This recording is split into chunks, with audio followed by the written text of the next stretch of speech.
Oh, welcome back to Cheltenham. Hope you've got the right link.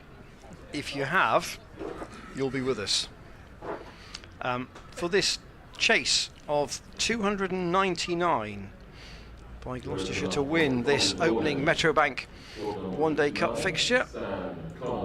And as you heard Terry Blake say, Sam Connors is going to open the bowling for Derbyshire,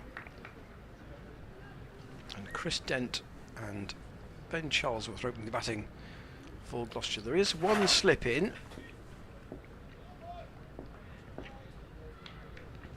and Connors to bowl right arm around the wicket, and that's past the outside edge of Dent's bat. So the cut-off time with a 5-3 start will be 6:25 tonight if we go right through.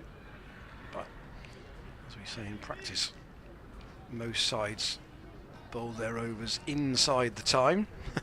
Makes a change from certain other formats when they're well over.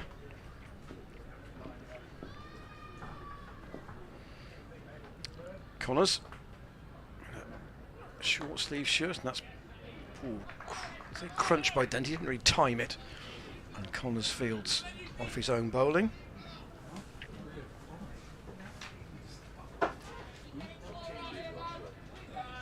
Dent's 83rd List A game, and that's where Gloucestershire do have a benefit over Derbyshire. They've got generally more experience in the team, people like Dent, Zaffer, Jack Taylor in particular. Connors to Dent, just steers that all past the chase, or the apparent chase of Tom Wood. It runs down the slope and into the boundary boards on the Sanford Road side for 4. Dan has he's met his fans at lunch, and now he's going to take lunch. And I can just say that your choice of lunch, based on my own experience today, is excellent. So I'll let you tuck into that. Corners past umpire Bailey, chopped into the ground by Dent. Shouldn't be a run, and Wood does the fielding. Fairly orthodox field to start with for Derbyshire. You have got a third man in.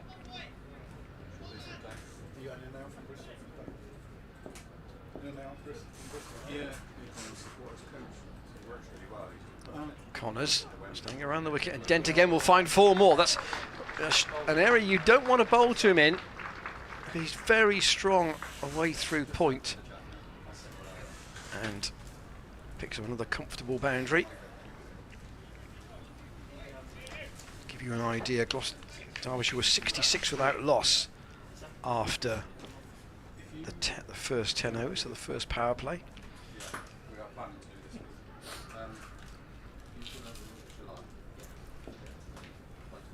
Connors briskly in once more. Oh, and that goes through at good pace to keep up. And captain Brooke Guest, no nick though, and 8 without loss after the first over. Had a chat with Dave Fletcher from BBC Radio Derby at lunch. Said he felt that Derbyshire might be 30 runs short on this ground, but they were in the game at this stage. So Nick Potts to open from the chapel end. It's been a bit expensive in the Championship this season. In fact, he's only taken 3 Championship wickets.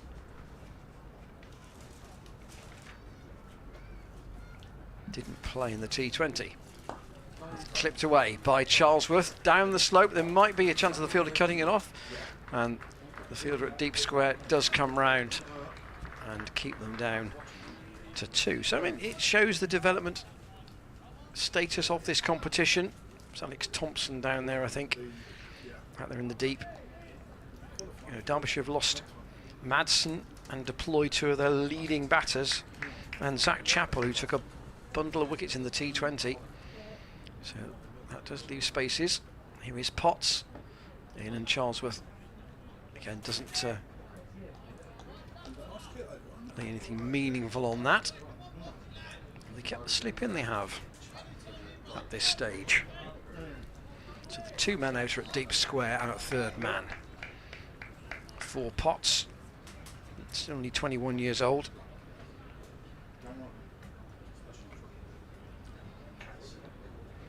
This Derbyshire a bit reminiscent of Coventry City and Luton Town about 20 years ago. Charlesworth, little clip into the leg side, fielded by Watt at short mid-wicket. Wouldn't be a surprise to see Lewis Rees potentially have a bowl as well. He opened the batting for Derbyshire, but he can be just a handy stand breaker. Potts runs in, and Charlesworth just plays it defensively back up the pitch, just quite prepared, certainly in this competition last year, to almost play it as an orthodox opener would. Don't go chasing runs in the power play. I know he adjusted his game in the T20 this year, Ben Charlesworth, to a positive effect, but that's not to say he can't revert to type. And that's down the ground. It's a lovely shot all the way along the floor, and nothing that Lewis Rees can do about that. That will go all the way up to the boundary at the Chapel end for 4. Very full from Potts this, and it was just in the slot really for Charlesworth. It raced away over the College Square for 4.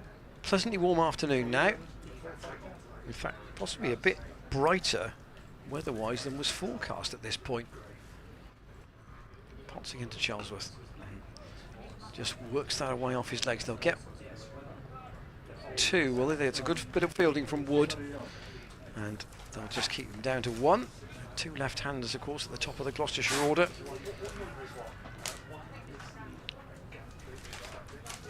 Price and Tector, both right-handers, and then James Bracey and Zaffer really splitting up the left-handers in this Gloucestershire team.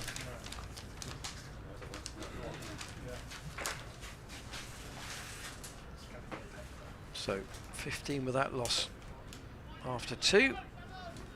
Very acceptable as a start here. Charlesworth just taking guard to face Connors for the first time.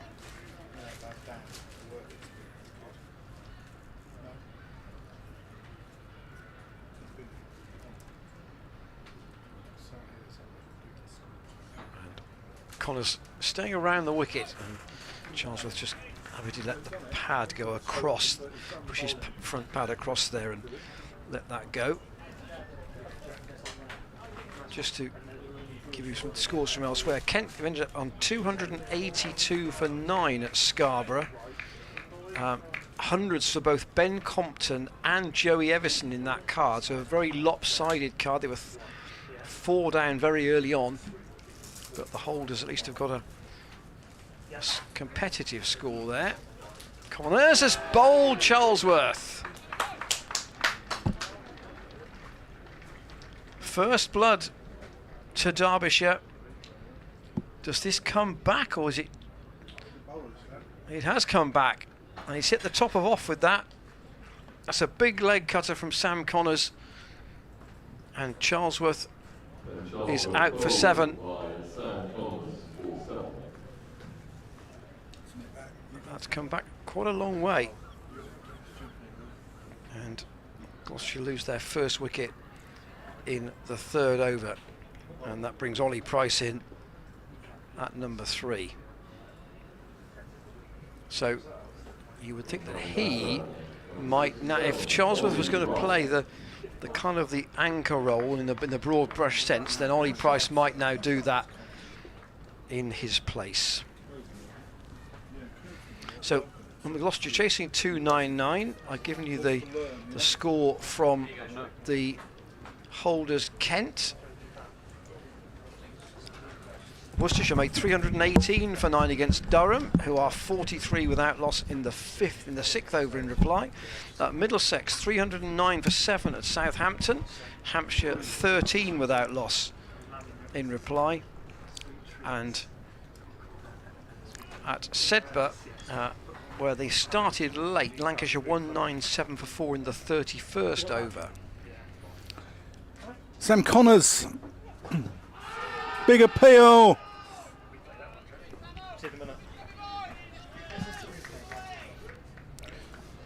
So I go away for lunch here and I've lost my pen. The work oh, that's close. I hope he's got an inside edge on that.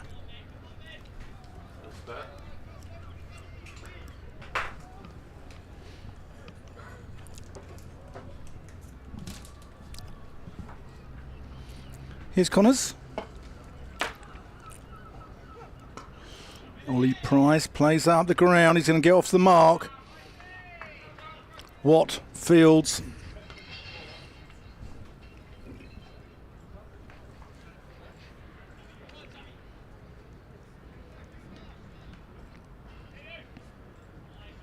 It's a good ball from Connors for Charlesworth, wasn't it? Yeah, it was. It nipped back, went down the hill. Sorry, went up the hill. Up the hill. Yeah. More to the point. Yeah, went up the hill.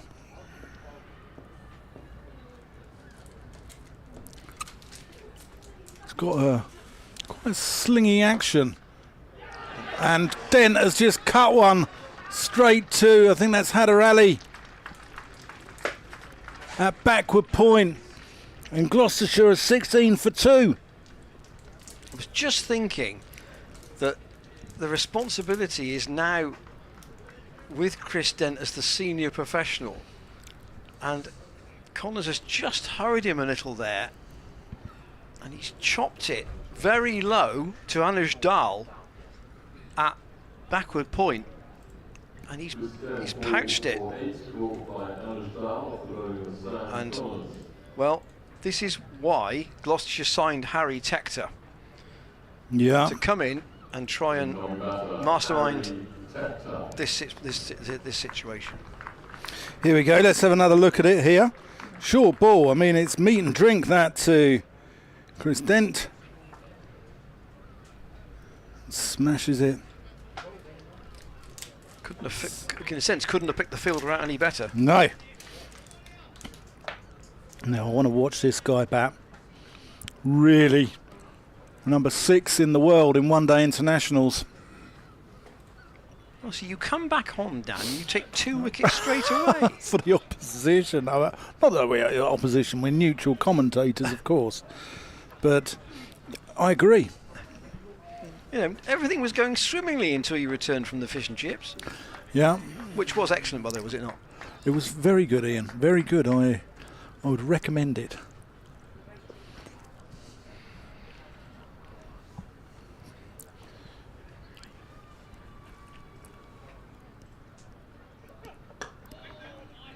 Tector plays that out to Watt at mid-on. Paul Van Makeren has just walked into the marquee at an excellent Cheltenham, 16 wickets in 3 games.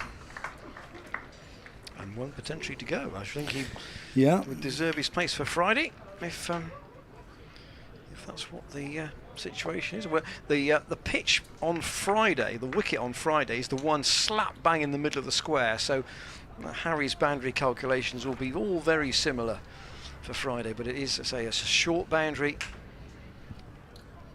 to the offside for Potts here. But Gloucestershire probably can't take too many liberties against him with both openers gone inside 3 overs. Ollie Price just dabs that out into the offside. My suggestion to Dave Fletcher at lunch was that if Derbyshire were going to win, they would have to bowl Gloucestershire out. I did not see a way in were that Gloucestershire didn't get these runs if they batted the full 50 overs. Well, so we certainly made a good start. And he kind of said, from an economy point of view, I think I'm with you. I think you're right. Potts, and just pushed into the onside by Ollie Price to Lewis Rees, who runs round the ball to pick it up left-handed. I think you're right, Ian, because it's such a small boundary on the Sanford Road side of the ground. I think it also runs away down the hill. We've seen straight down the ground here at Cheltenham, for some reason, going up the hill towards the car park, towards the college lawn end. I mean, it's quick anyway. The other end is the college square, because there's 2 squares here at Cheltenham. And that's like, once the ball goes over that, you might as well forget it. So, yeah, I mean, it's, I don't think 298 is a huge total, but Derbyshire will be pleased. I think it's probably par, actually. Tector waits for Potts for the first time. That's steered away down to Mark Watt at third man. Did I read that Tector had a run of 7 50s in 9 ODIs for Ireland last year? Something like that? Doesn't surprise me. Doesn't surprise me. He's absolute quality. You watch him from side on and he moves forward into the ball, doesn't he? He's got like a trigger movement. Ollie Price waits for Potts, pleasantly driven, but with only firm power, not real. Right out of the middle and up to Lewis Rees at mid-on. So the men out. Harry Kame is on the boundary at deep square, just to our left, and they've got Watt at third man.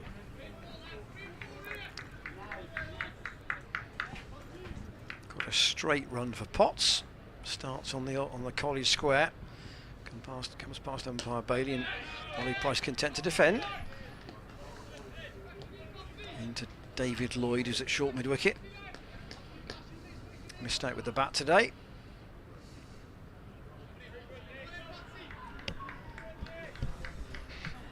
Hadi Ali's 82, top score for Derbyshire, but 50 from Rees, 40 from Kame, 43 from Guest, and then some bits and pieces down the order. Potts to Price, who again finds the tall figure of Thompson out there at extra cover. And 18 for 2 it remains after 4 overs, and those 2 wickets probably just giving Potts a little bit of a cushion, if you like, Dan, that Gloucestershire can't really go after him at this early point, even if they want to, because they can't afford to lose another one. No, I think now is about consolidation.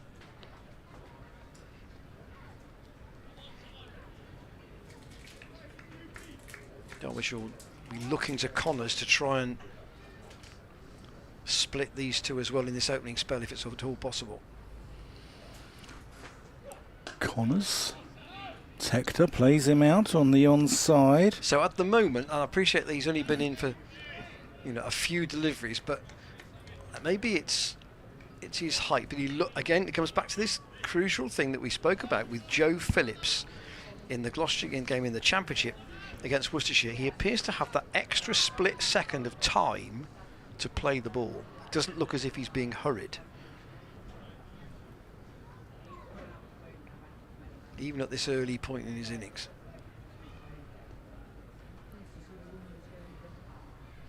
There'll be a cloud cover here.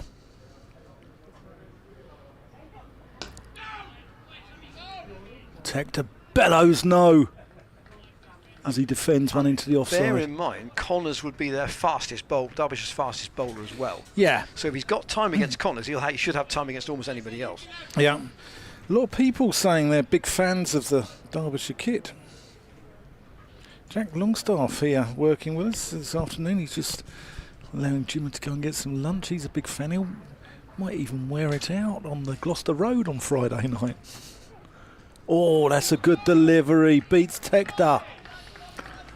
And seeing as Jack's originally from Nottinghamshire, that is big, big praise indeed to go and wear a Derbyshire kit.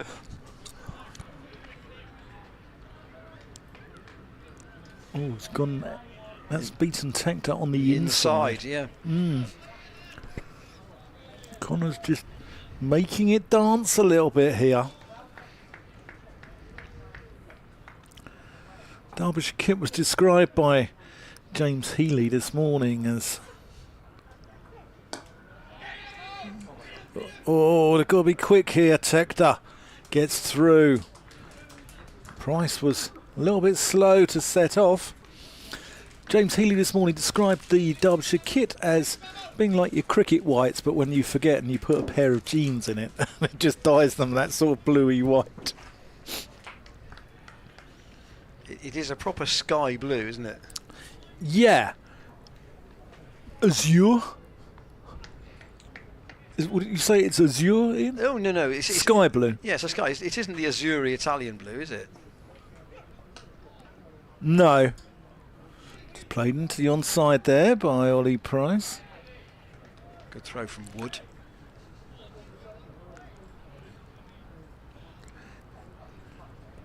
I reckon Coventry City might be have their eye on this kit. I did just say, I think while you were on lunch duty, that it does remind me of sort of Coventry City or Luton about 30 years ago.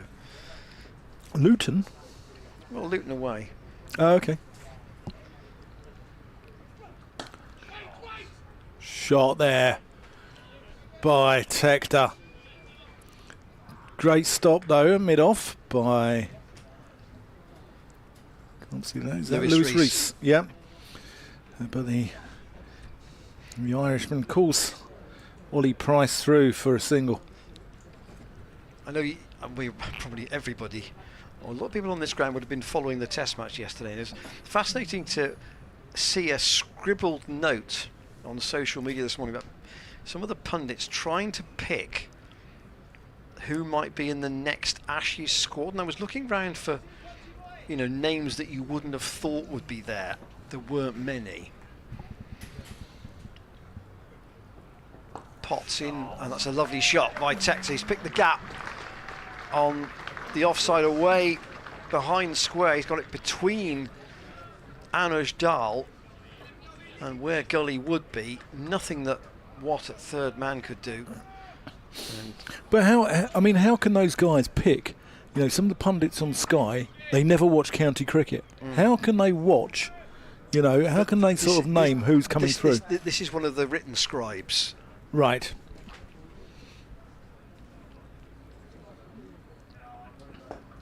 Again, Tector. Again, punches that for four as well. Nothing that Dahl could do. He's chased it down the hill and he can't haul it in. And that was effortless from Tector. All about placement. Didn't really hit it very hard at all. He's got time, hasn't he? Four more. He's got time. You look at him, he's very still at the crease. His head's still. And he's got so much time on his hands here, Tector. He looks a class act. To 11. 29 for 2. Potts to bowl to him. And I was thought of that note because obviously we have a Potts bowling here, and Matty Potts' name was on that list for the next Ashes Test series. Yeah. I don't think many people would be surprised about that. They had Jamie Smith as the wicket-keeper. Obviously, he's at Surrey at the moment. I was impressed with him when he got his 200 against Gloucestershire at Bristol last year. I don't know what his keeping's like because... Potts again to Tector, who defends. No ball. No ball. Is that going to be a free hit? It will be. Here we go. He's overstepped, and therefore it is a free hit. Now then, Harry Tector, you can take your chance here. But I think with the young batter wicket keepers around the country, I'll come on to it after this ball. So this is the free hit, and Tector goes high in the air. He's going to get 6 for it. He's just lofted that. almost as an orthodox shot away over square for 6. It's gone away beyond the marquee and probably pretty close to hitting Paolo's ice cream van. Yeah, it's not a great delivery from Potts though. Your free hit, you don't want it short and wide when you've only got 2 outside the ring in the power play. You want it a full ball up there and not allow Tector room to get his levers going. 37 for 2. Clive no this time. But he's got into gear pretty early, Harry Tector here. I think, you know, there's a load of young batter wicket keepers around the country, aren't there, Ian, who are really good. I mean, Jamie Smith's good. I think somebody James Rue had James Rue's name down. First to 1,000 runs. Finley Bean at Yorkshire. He's a promising player. He wasn't on anyone's list, I don't think. The one youngster who I've not seen who was... Potts in again, and Tector works that on the leg side this time. And Kane will come in off the boundary and keep them down to 1. Was young Muyaya at Kent. Yeah. He was a schoolboy protege, wasn't he, at Eastbourne College, I think he went to. And I think he broke the record for the number of runs scored. I think he got 2,000 runs in a year. And he does look a good player. He's struggled at times in first-class cricket. They've shoved him up the top of the order now, haven't they, Ken? Yeah. He's opening the batting. Yeah. Whereas he was coming in about 7 and bowling a little bit. I don't think he bowls much now. So, has he a Zimbabwean background? Here's Connors. Oh, that's a good delivery. Beats Harry Tector.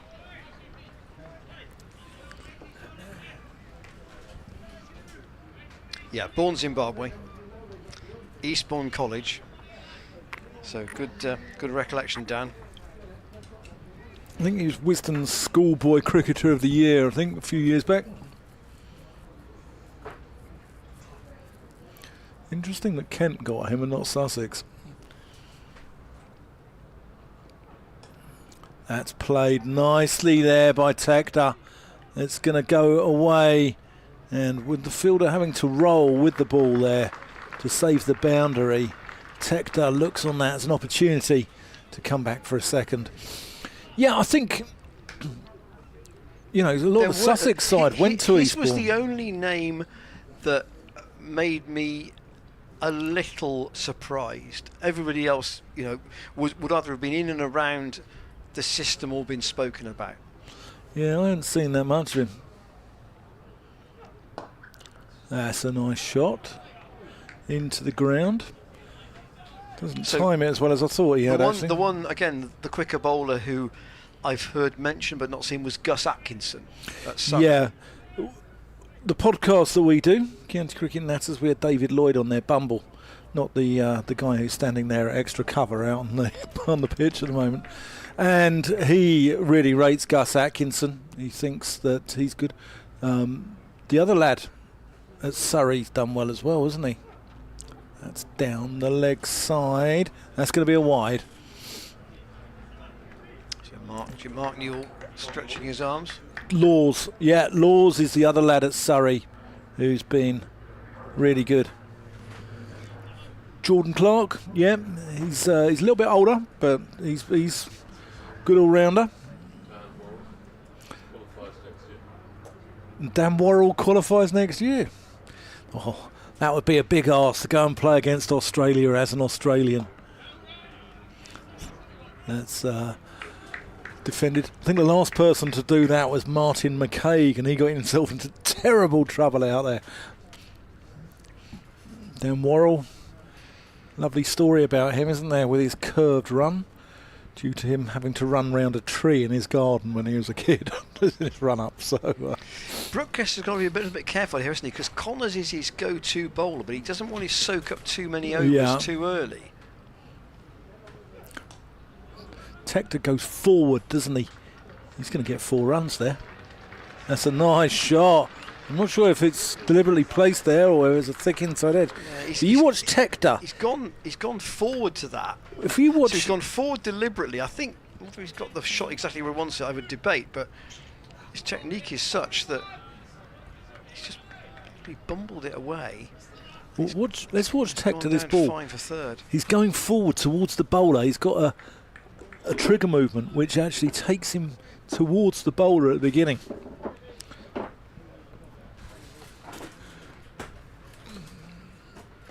I really like the look of Connors.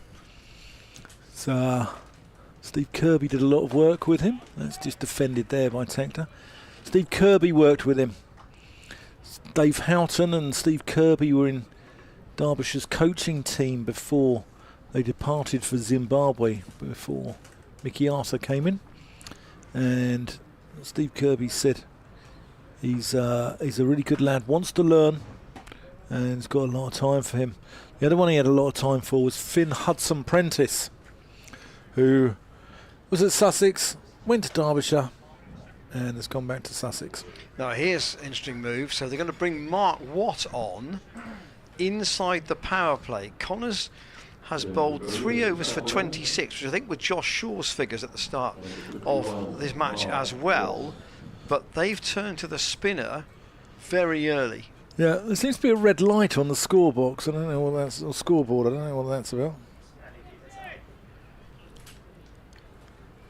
So Watt from the Chapel end. To bowl his slow left arm to Ollie Price. Around the wicket, that's quite flat and steered away by Price for a single. He's not had a lot of the strikes since Tector's come in, and he's probably quite happy about that. Yeah. Tector's been batting with authority. Price has only faced 9 balls. Tector on 24. And of course, Watt can only have 2 out at the moment. Tossed up and clipped straight to Anuj Dal. Extra cover.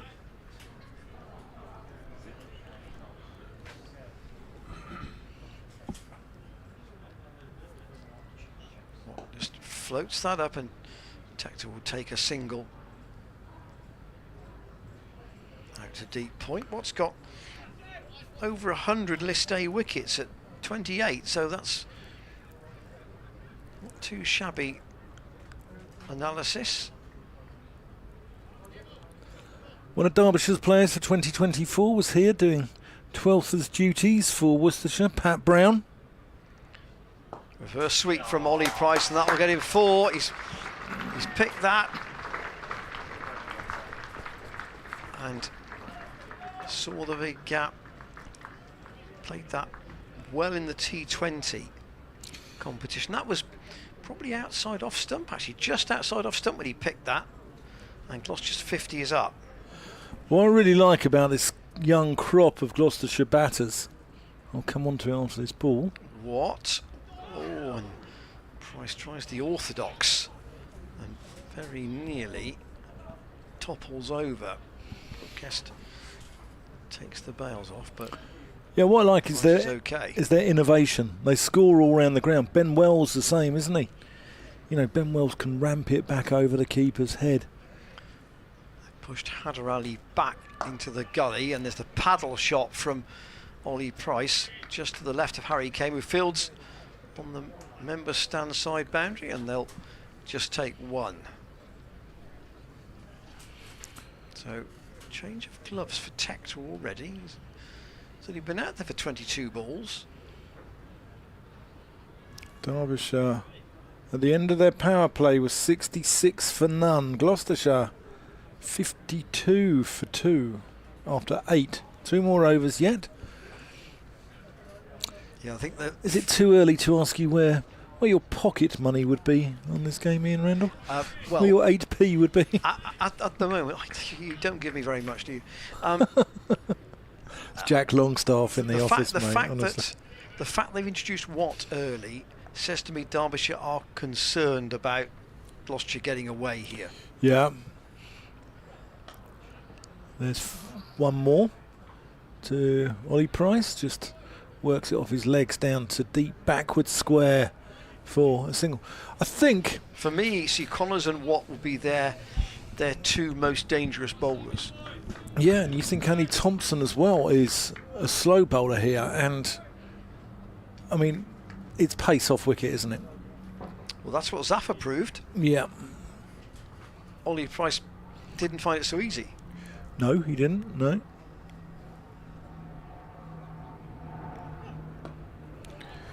Tector just opens the face, runs it down to third. So I'll go back to, I think it was the playoff game at the Oval. When Gloucestershire got to the playoffs, that would be 2 years ago. And they got a reasonable score, something like 260. But at the Oval, you've got to gamble on taking wickets early. They got a couple, and then Surrey just bossed the rest of the chase. Connors in, Ollie Price. And I plays it to mid-wicket. Come back to that earlier thought that Derbyshire are going to have to bowl Gloucestershire out. And therefore they're going to need to get them behind the clock, you know, pressurising the lower order. Yeah, I agree. They don't want them, 100 for 2 off 17 or something, because they'll know it'll be difficult from that point.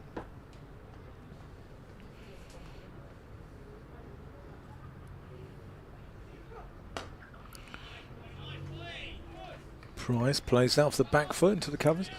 So, who's coming in next? James Bracey at 5. Bracey at 5. Jack Taylor. Zafar Gahar. Yeah.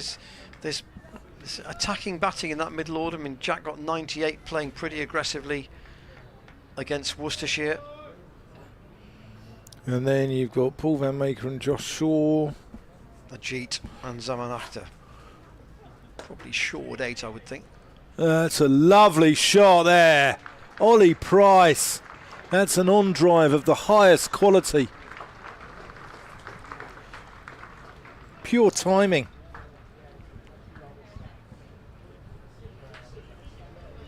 Look at this. Lets the ball just come into him, plays it under his head. We can't quite get it a few at the moment, but we'll see what we can do.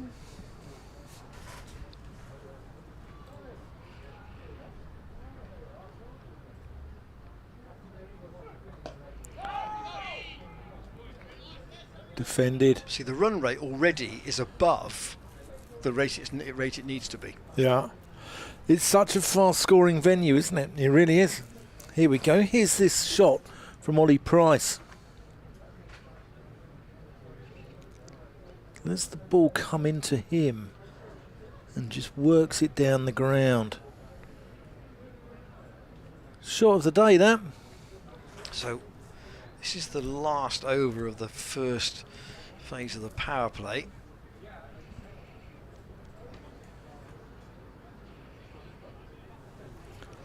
What to Tector, probably a key jewel. Ireland v Scotland. Battle of the Celts. Yep, little inside edge there. We'll give Tector one more. He goes to 27.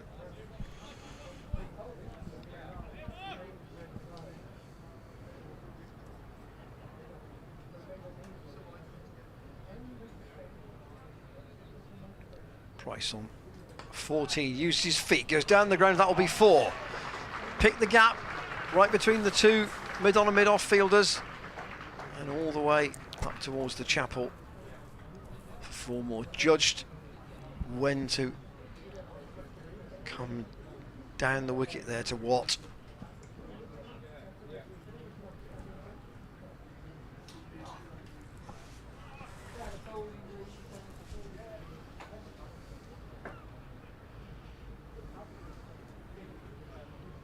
The reverse sweep on the bounce.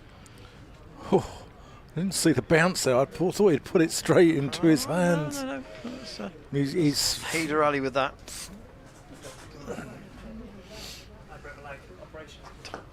Tossed up again from what? That might be 4 more. Harry Kames after it. He's not going to hold it in.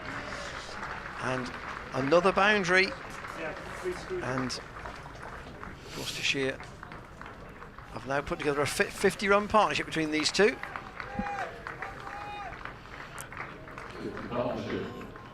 23-year-old and 22-year-old. Great to see. What? And again to Price, who won't get a run this time. I mean, Techt has not played any county cricket at all, has he? No. So, might just open the door for him, I suppose. Not many of the Ireland players have, though, have they? Curtis Camford just signed for Somerset for 5 games. As our correspondent James Young said this morning, got a busy old schedule, Ireland. Yeah. Be interesting if Harry Tector gets 100 here. What will happen? So Derbyshire 66 for no wicket, Gloucestershire 67 for 2 at the 10 over stage. Nothing. Who's coming on? Anaj Dahl's going to come on. I think Derbyshire could not afford, in a way, to, if I put it this way, burn another Connors over at this point. 2 for 25 in 5. Got to try and just dry the runs up a little bit, and Brooke Guess is going to be standing up to Dahl as well, so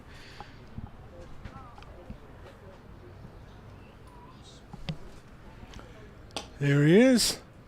Starts with a full toss, which Tector puts away.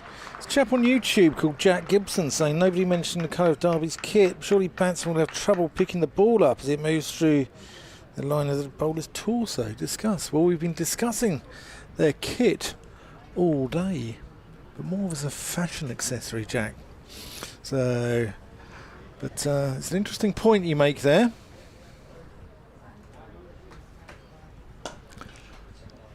That's played back to Dahl. I'm not sure that first ball was a full toss, but it was definitely a half volley. Tacked up. Analyst Harry says it was a full toss. It was a full toss, yeah.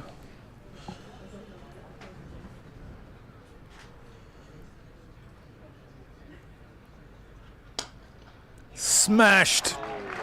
Tector dismissive. 4 runs. Here we go. Let's have a look at this.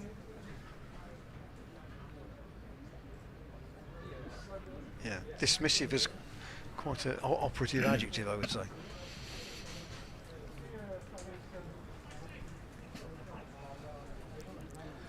Really like the look of Tector. Really like the look of him.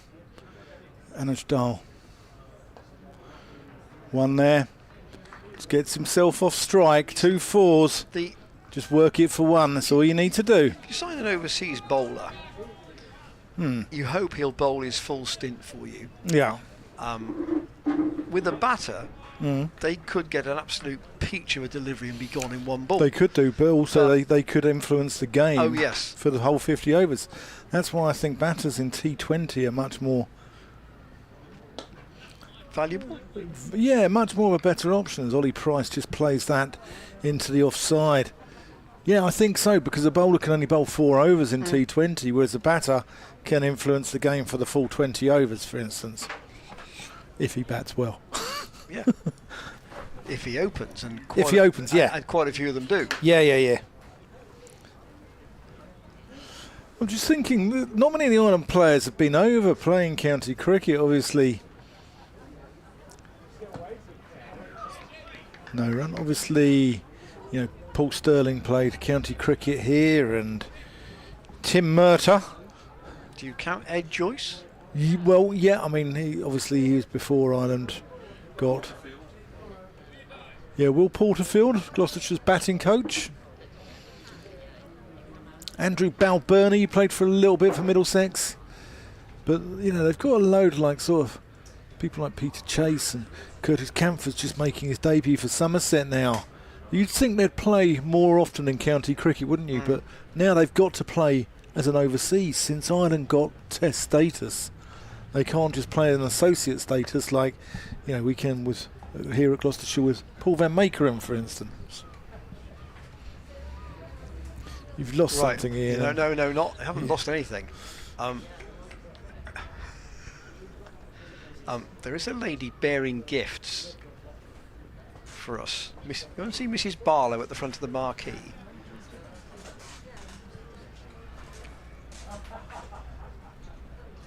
What? In. And that's turned round the corner for a single by Ollie Price.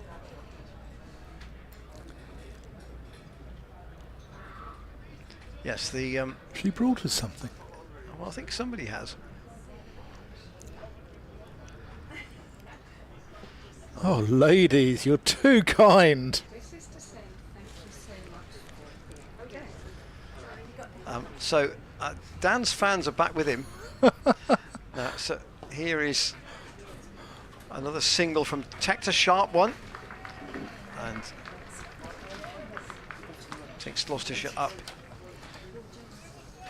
to, it ticks round, 79 There we go. for 2. Look at that picture there, Cheltenham. There's a card in here. I'll come on to it after this ball from Mark Watt. Round the wicket and scooped by Ollie Price. How far will that run away? Towards the boundary, right behind the keeper. It will just be hauled in and they'll take 3. And Tector just about makes his ground. That was a tight call. 82 for 2.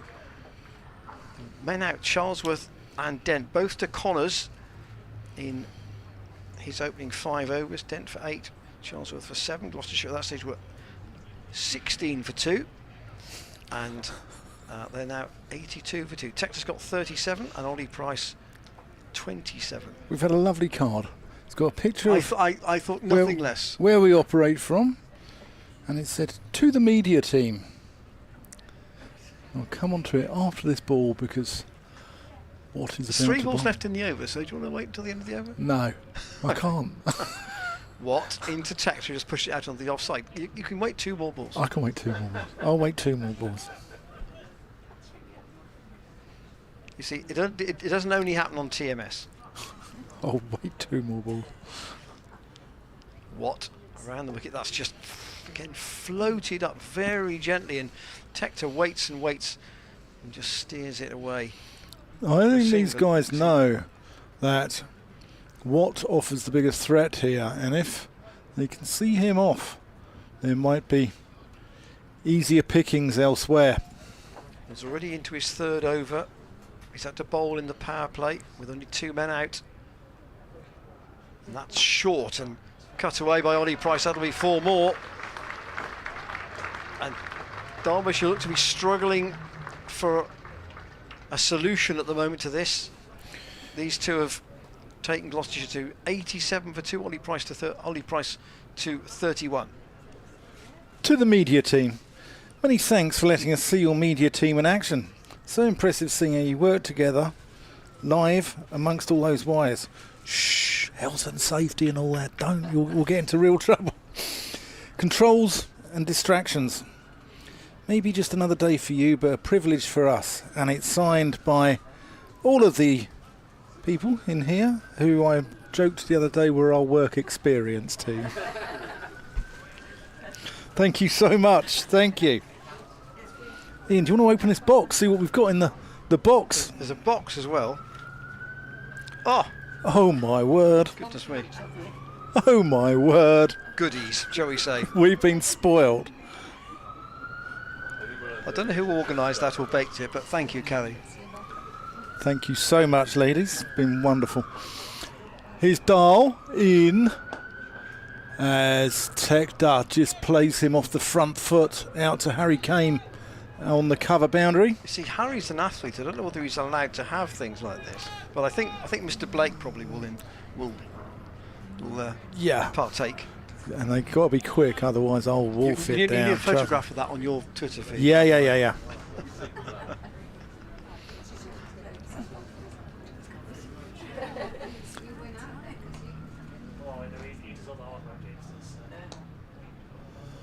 Just run down to third man for the single. Who needs the credit for the baking? Parsons Bakery. Oh, Give them a plug. Yeah, thank you very much to Parsons Bakery round the corner. If you'd like to send us anything on Friday, Parsons Bakery, we're more than happy to plug you. Just run down again by Tegda. no run after Potts did the fielding.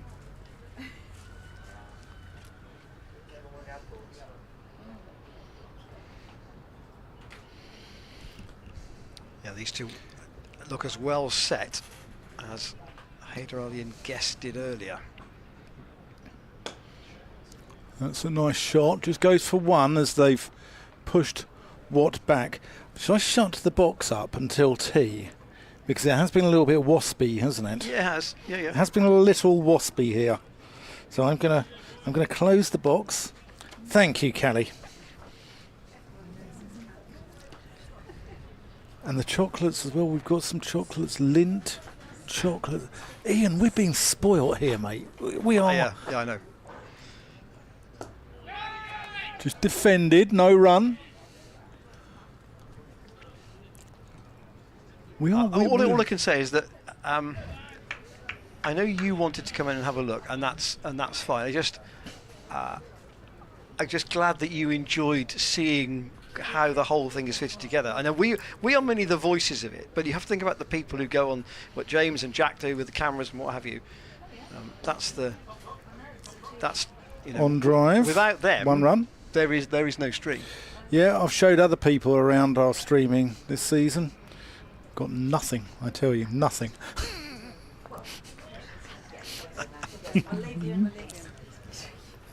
Well, they're departing. They've just brought us cake and now they're departing. But thank you so much, and thank you for supporting us in the hub earlier on as well. And to those of you going to the David Gower event at the Cheltenham Cricket Society tomorrow, we'll see you tomorrow. Yeah, you've got a big night, haven't you, Ian? We have, yeah. Yeah. So Cheltenham Cricket Society, 40 years old this year, and David Gower is speaking tomorrow at that event. No tickets available, I'm afraid, but if you want to join the Society for the winter, details are on the website, which is cheltenhamcricketsociety.co.uk. So Sam Collins has Thompson's coming on. Yeah, Thompson coming on in place of what? 3 overs for 26. And Connors is now right in front of our commentary position at deep backward square. So can Thompson apply the break? He bowls his off spin. It's a bit short, and Ollie Price again can work it out into the leg side. There'll only be one. Yeah, 76 these two. Put on. And it's been pretty effortless, actually. It has, yeah. Derbyshire. I know it's the old add 2 wickets, isn't it? They certainly would want to add 1 at the moment just to feel they're going to disrupt the flow a little bit. But Tector 40 off 35, 5 fours and that 6 that he just played with such nonchalance out over point and over the marquee as well. Oh, I think it was the one down the ground for 4 which he played in the air, because I think with the free hit, yes, it was nonchalant, but it's a free hit, you can't be out, whereas the one down the ground, you know, there's something on that in a way, and I just thought it was just sort of made a statement, really. He looks a lovely player. 23 years old only.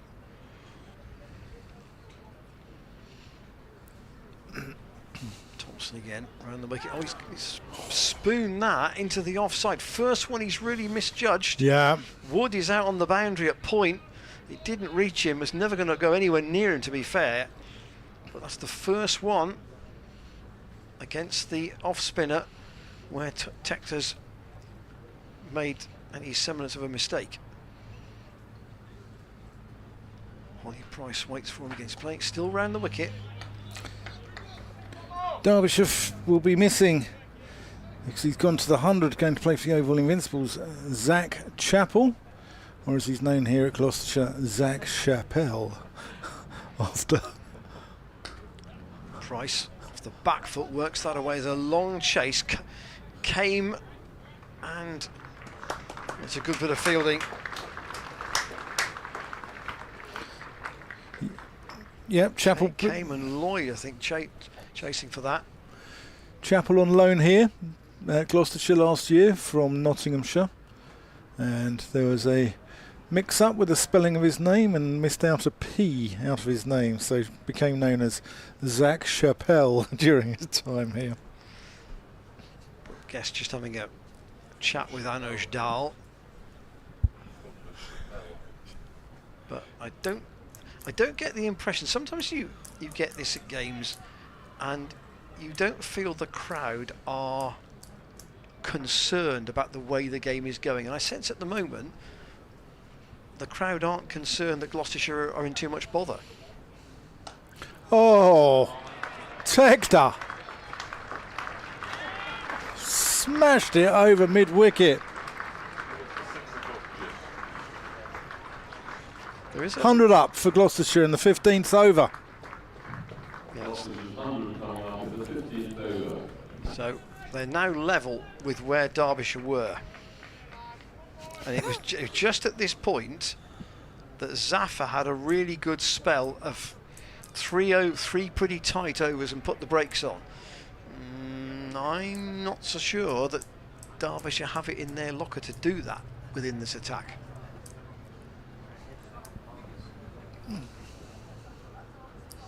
Tector's got in here.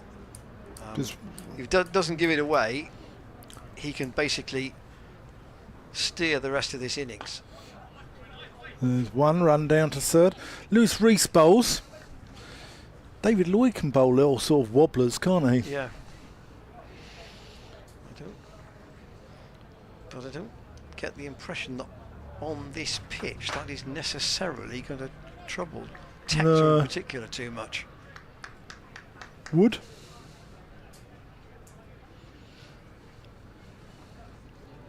That's down the leg side. It's off the pads. Price is going to get a couple of leg buys. I think, yeah, pre-signal, so 2 leg buys go on to the total. I mean, even Ollie Price has got 36 off 32, so effortlessly. The strike rate of both is well over 100 at the moment.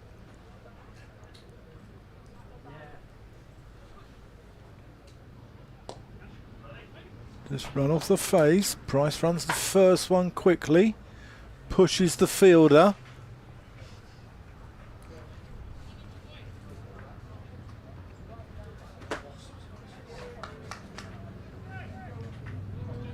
Last year Gloucestershire were aware that their run rate took a real hit at the start when they lost a couple of games quite convincingly. Dahl. And if you can, win a game with a bit in hand and get your over rate up, then gives you a bit of confidence for the rest of the group. Gloucestershire obviously start with 2 home games.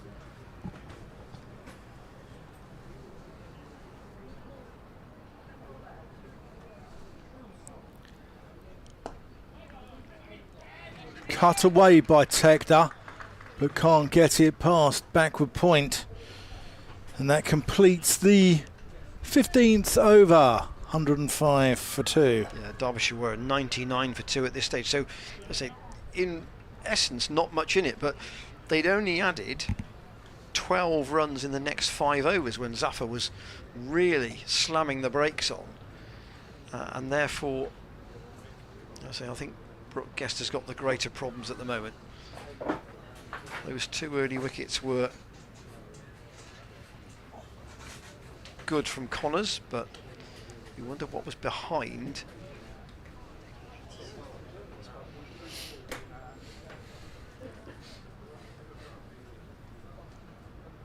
That Ollie Price has spun that up in the air, trying to play the reverse sweep to a first ball of a new over from Thompson, and it's gone safe. So deep point, deep backward square, both out for the off spinner, and Ollie Price works that into the gap because he's got a deep mid wicket as well. So Kamer's got to come off the boundary, and they'll just take 1.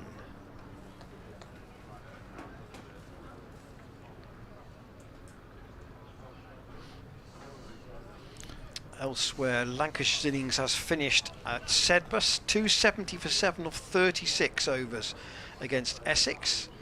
That's what the game has been reduced to there because of a delayed start. Tector will take 1 more, gets to 49. So at the end of this season, the Gloucestershire fans will say, "Did you, I was there when Harry Tector played his, well, maybe played his 1 game for the club." Yeah, I mean, he's got something about him, hasn't he? I mean, you don't get hundreds against New Zealand at international level. Steered away by Price. Of course, or 70s against India. Would be that he'll be at Bristol in September for the international. You know, that, and this will that might persuade a few people to come along and watch him there.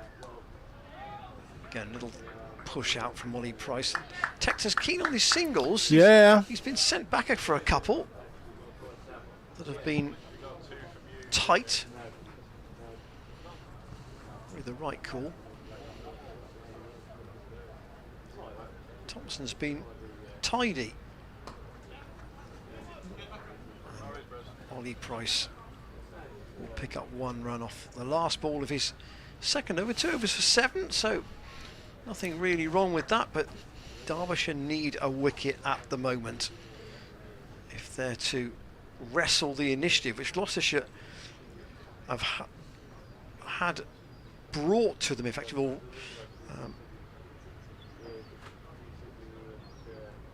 pulled towards them by this 3rd wicket partnership.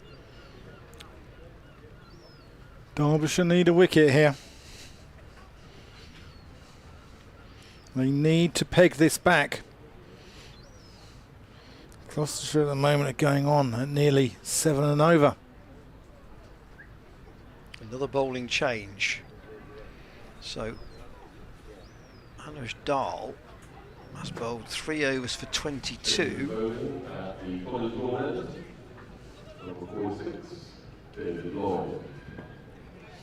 Here's David Lloyd. So into the attack. Did you call them dobbers earlier on? Wobblers, I think you called them. Wobblers. Yeah, okay, well, they're probably... They are dobbers, they're wobblers, dibbers. Just turned away there by Ollie Price. So Lloyd's taken a few wickets in this format. 20 odd in his time at Glamorgan. I say he's kind of what I would call a stand breaker of a bowler. No, Brooke Guest he's actually putting the helmet back a long way there. He's standing a long way back for Lloyd as well. I'm not really surprised at that. Lloyd comes in past the umpire. Tector wants 1 for his 50. 5 4s and 2 6s for Harry Tector in this innings.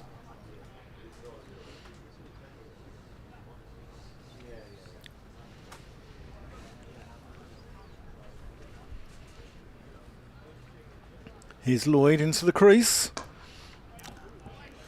Tector drives, square the wicket, catch. but can't get it past point. I'm looking at Jack Longstaff here. When did he meet the players? Yesterday? He met the players at training yesterday. Plays today, probably flies out tomorrow.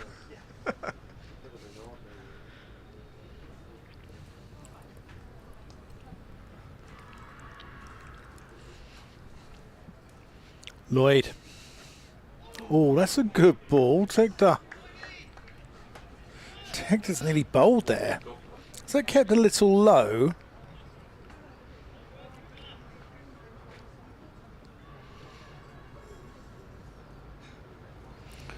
Nip back. I think he's rolled his fingers across, isn't he? He skids the ball through, David Lloyd, doesn't he? I used to hate bowlers like this when I played.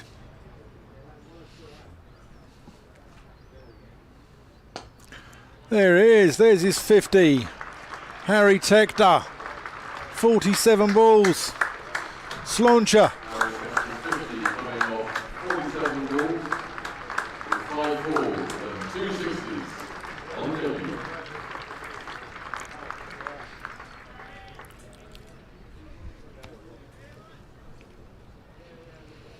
Now, can Ollie Price do the same? I think the general consensus was Gloucestershire wanted to chase today. So James Bracey happy to win the toss and bat second.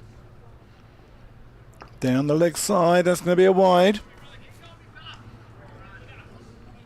I wonder whether, I'm trying not to be too unfair, and do you think that Derbyshire at home and Northants at home are kind of the ideal fixtures to start with, because it might get you into the group against two of the sides that might be perceived to be but amongst the weaker ones? There's one there, Ollie Price. Yeah, but they might be looking at Gloucestershire in that scenario. I mean, Gloucestershire's track record isn't great this year. They finished, what, 7th in the T20 group. They're third from bottom in a similar position to Derbyshire in the county championship. So, you know, they might be thinking, well, this isn't sort of like a massive game. It's not like going to the Oval playing Surrey or to the Bowl playing Hampshire or whatever, is it, you know?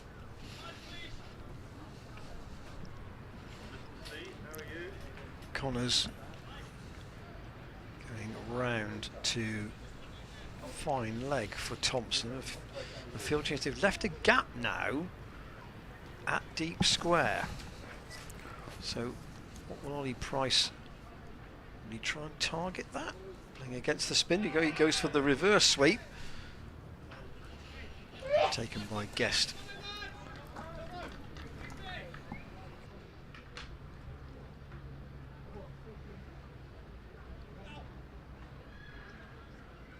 So he's taken one delivery to change that.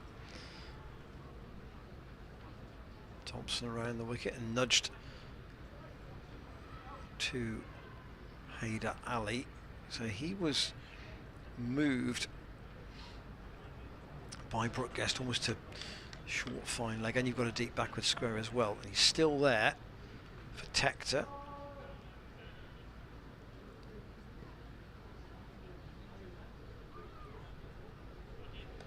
We got to his 50 now. We'll want to refocus and just pick up these runs.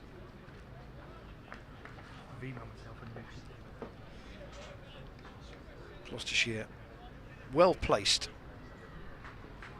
They're ahead of the run rate. 2 wickets down, yes, but 2 men well set. Work by Price into the onside. No need for histrionics at this point. The field is back for the spinner. So work the gaps, pick up the singles. It's kind of risk-free cricket at this point.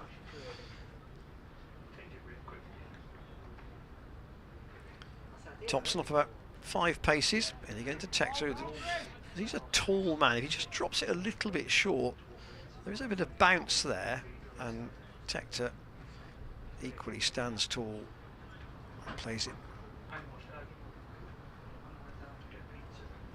back out on the onside. Thompson wheels in once more. Tector goes down the ground. That's gun barrel straight, and it's just short of the rope. It's gone for 4, but again, that was an effortless shot. Just didn't appear to really put any force into that, all in the timing. And the century partnership is up between these two.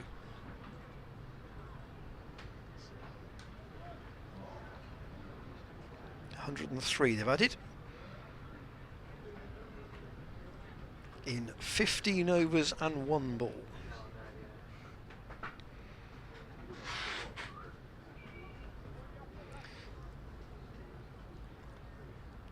If you're joining us on the stream from the East Midlands, in fact, wherever you are, you're very welcome here to Cheltenham. There are 1 or 2 dark clouds away over the chapel, but there's enough brightness around to suggest that those that might be scuttling by us.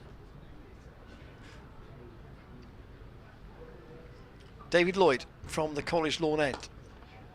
Down the ground goes Ollie Price. There is a single there, but it was a little bit of a tardy call, or a tardy response perhaps from Tector. It was Price's decision whether to go or not. And in the end, they did complete the single.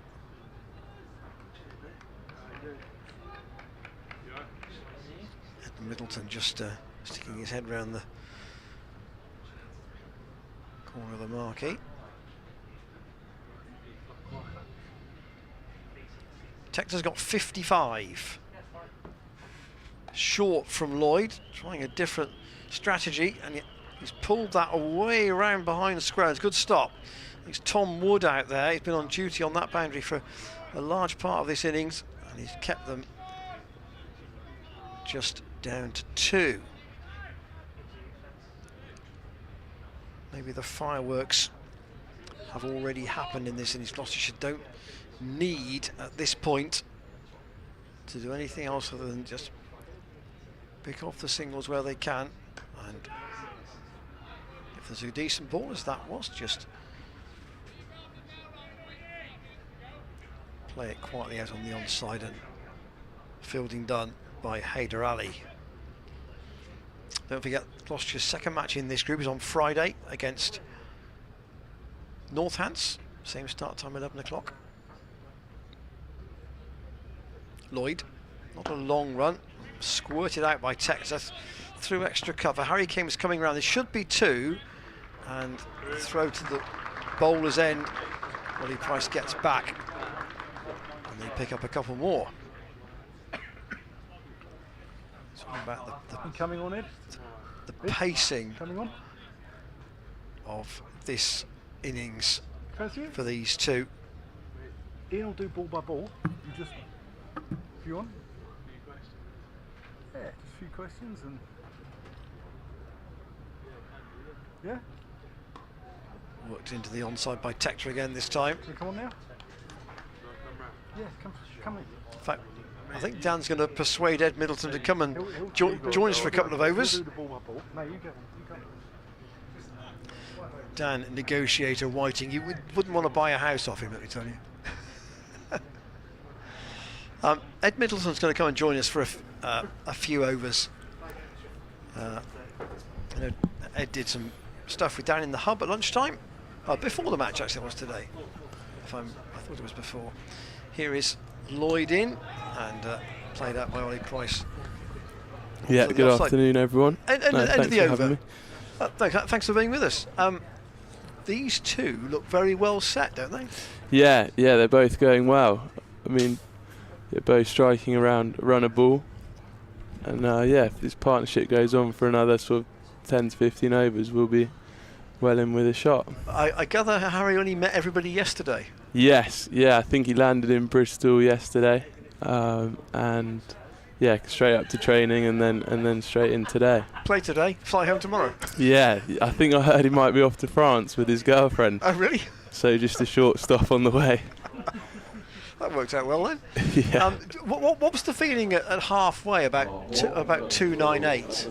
Yeah, I think pretty par, to be honest. I think at one point it looked as if they were kind of going to go past 300 and even close to 350. So I think the fact we took wickets throughout really helped kind of pin them back to under 300. Might ask you about Zafar in a minute, because Mark Watts coming on from the Chapel then. He's bowled 3 overs for 26. He came on initially in the power play, and now Derbyshire brought him back to try and split this stand up, and Tector goes wide again of, well, it's a good stop in the end, right under the scoreboard, wide of the fielder at extra cover. They're going to come back for 2 because the fielder down there, I think might be Connors, stopped the ball but overran it, and therefore they have to retreat and come back and pick it up.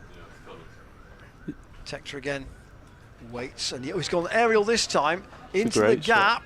Shot. Is he sand wedged that for 4? Yes, he has. Yeah, we spoke a bit about Mark Watt before the game,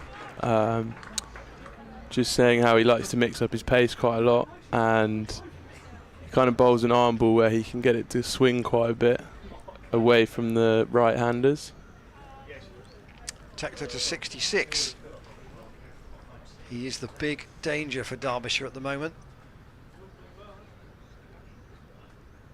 And quietly out into the offside. And the thing that he's doing is he's getting Gloucestershire way ahead of the run rate that you actually started needing.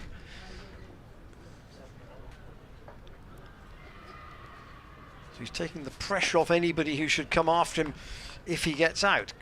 Oh, it's gone through Mark, through Tom Wood on the fence.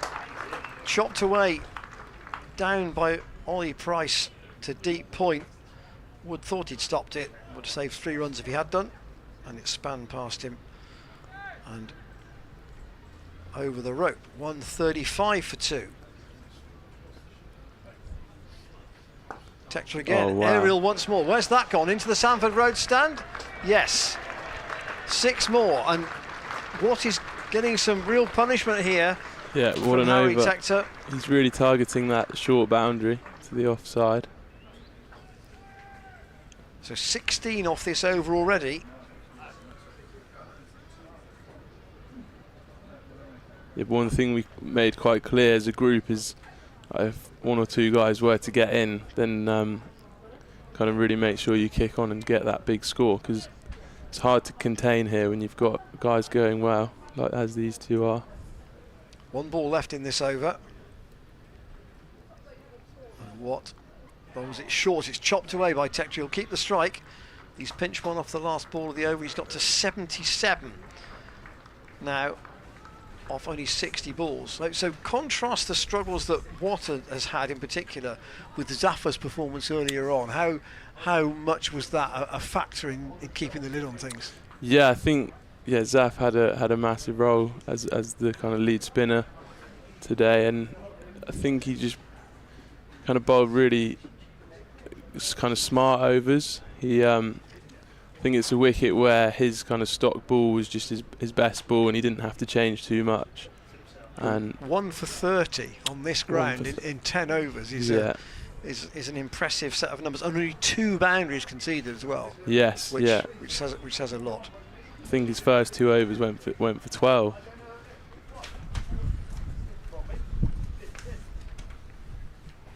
David Lloyd to continue, and Tector forward. I mean, James spoke on Saturday evening about, I think kind of the disappointment at not being able to see the Worcestershire game out for a draw, albeit it was a big target, and new competition, the chance to get some fresh energy. Has that been evident, do you think, in the time in between Saturday and Tuesday? Here's Lloyd in, or steered out by Tector, but short of the fielder. I think it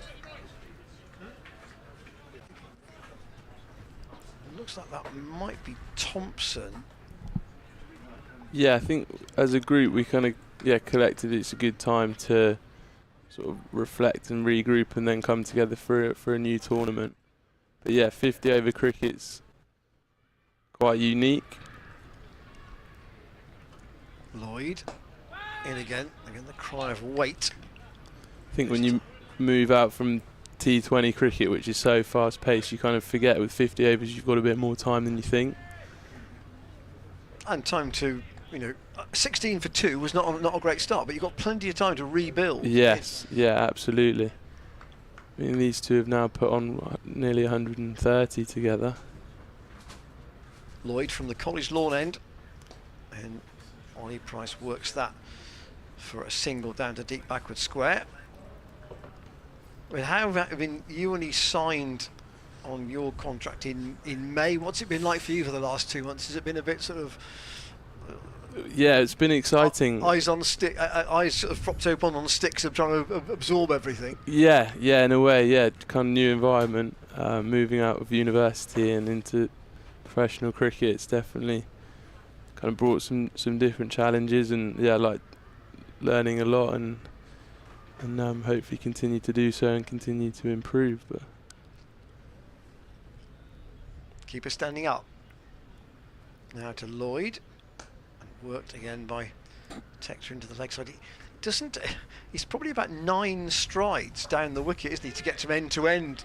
yes, yeah, he's a tall lad. He's got such a long first stride, 3 or 4, and he's halfway down.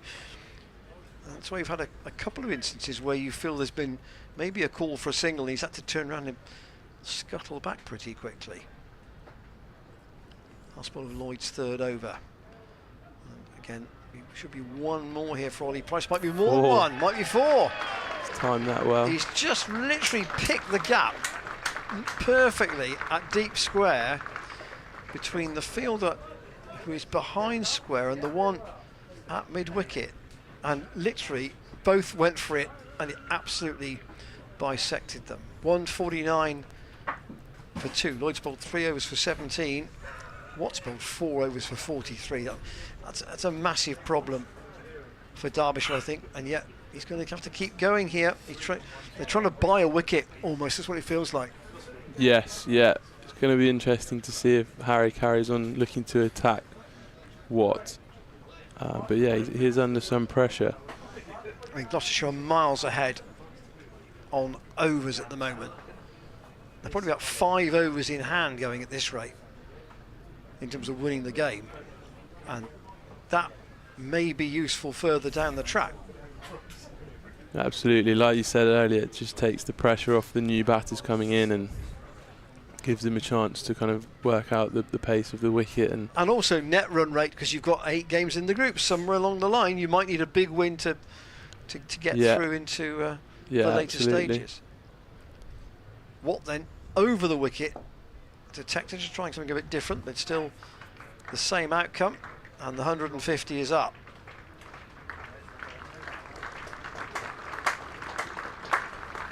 I mean, you'd have seen the crowds here for the championship game, Ed, but it's bigger today, and we're told bigger again potentially on Friday, and you can see what I use the word arena in a kind of a small sense, but you can see what a venue it's like when it's absolutely full. Yeah, great atmosphere. I remember coming here to watch as a younger lad. Off the back foot from Ollie Price, can't beat the fielder at short extra. What, coming here with family? Yeah, with family. My dad and his family are all from Cheltenham, so he used to come in the 70s and 80s and watch Proctor and Abbas score loads of runs, and he always reminds me. Yeah, that was quite an era, that.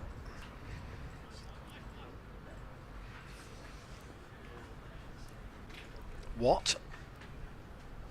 From the chapel end, round the wicket, swept aerially by Ollie Price. Oh, and Haider Ali couldn't get to it, and Ollie Price will get his 50 as a result of that sweep. 52 balls, 6 fours. I think it looked like he just misjudged that a bit out at deep backward square. And his first 50 in List A cricket. It's been a great couple of weeks for Ollie. So another little milestone chalked off. Once again, Detector, little dab. Straight to Alex Thompson.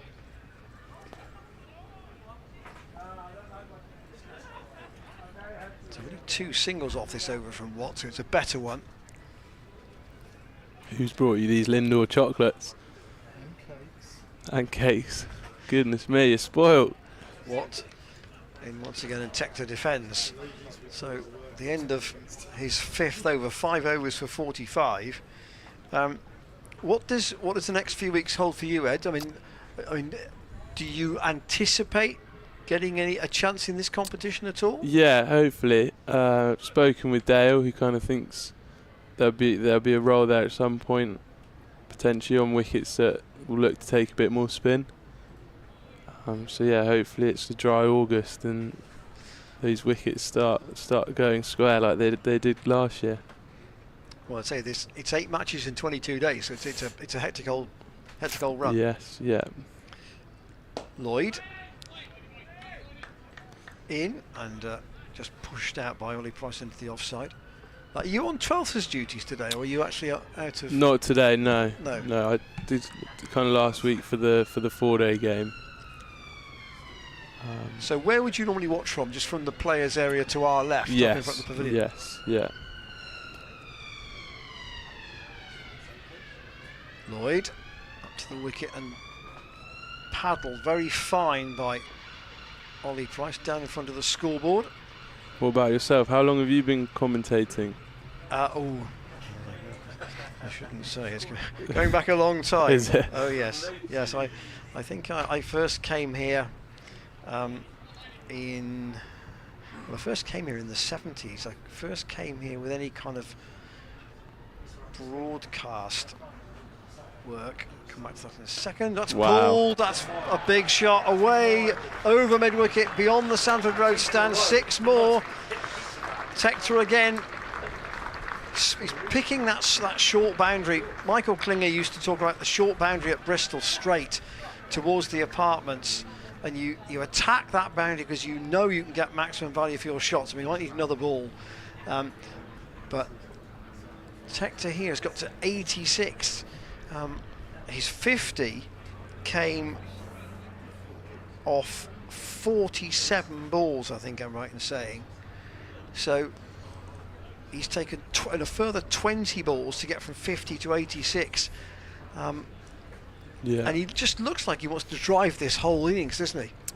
Absolutely. I think that shot's a great option. Lloyd's been kind of hitting back of a length, and with that short leg side, I think she's sat deep in the crease and really climbed into that one. 158 for 2 in the 23rd over.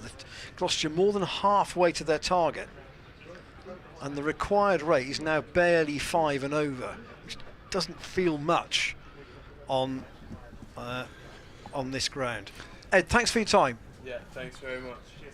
He's excellent, wasn't he? Very good. Very good. Very yeah. good. Yes, for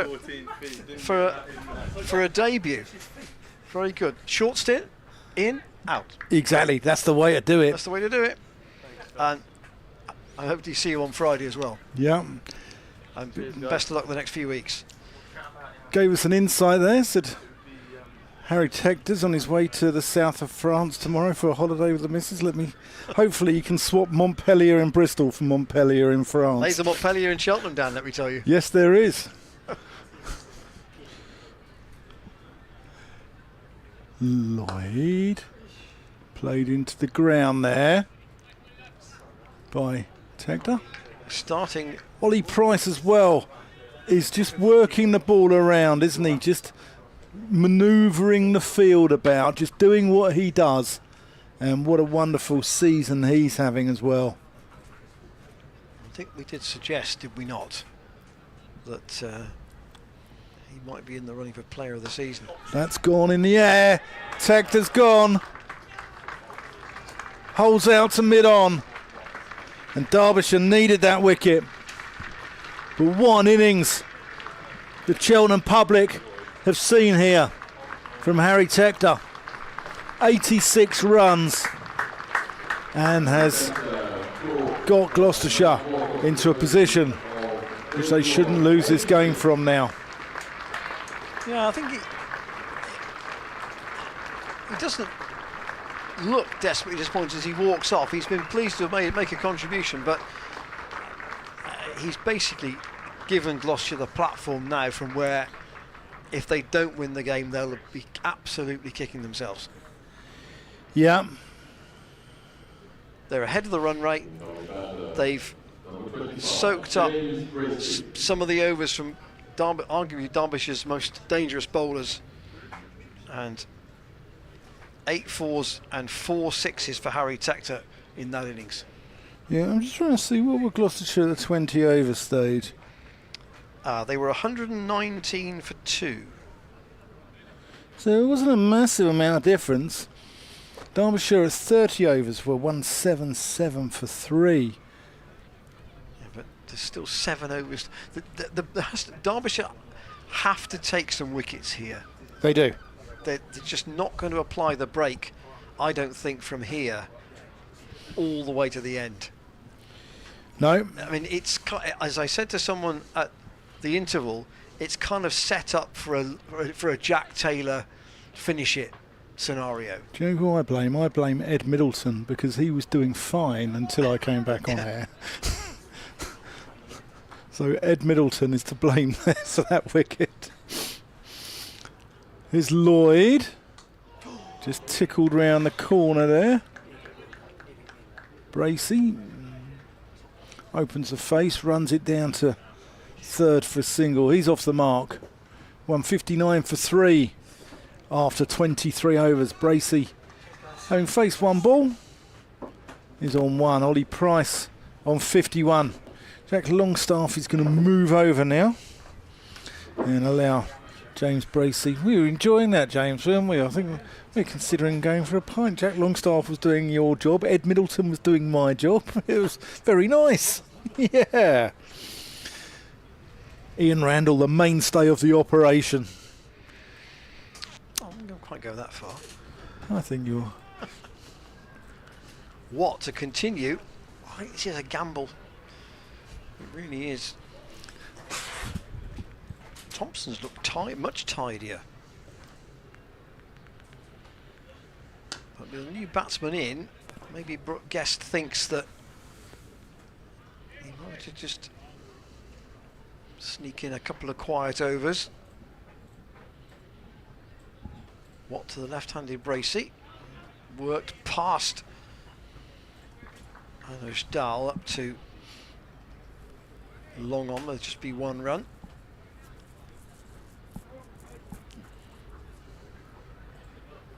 Matty McKinnon's on the field as a sub down there. I don't know who he's on for.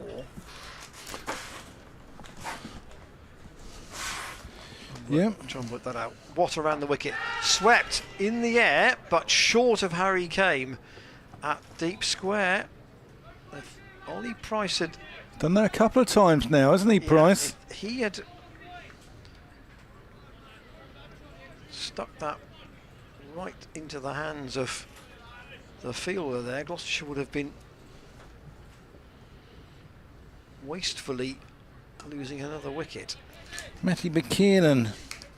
Well, he's on his 12th. He's a leg break bowler. Normally came via Cumberland in the national counties.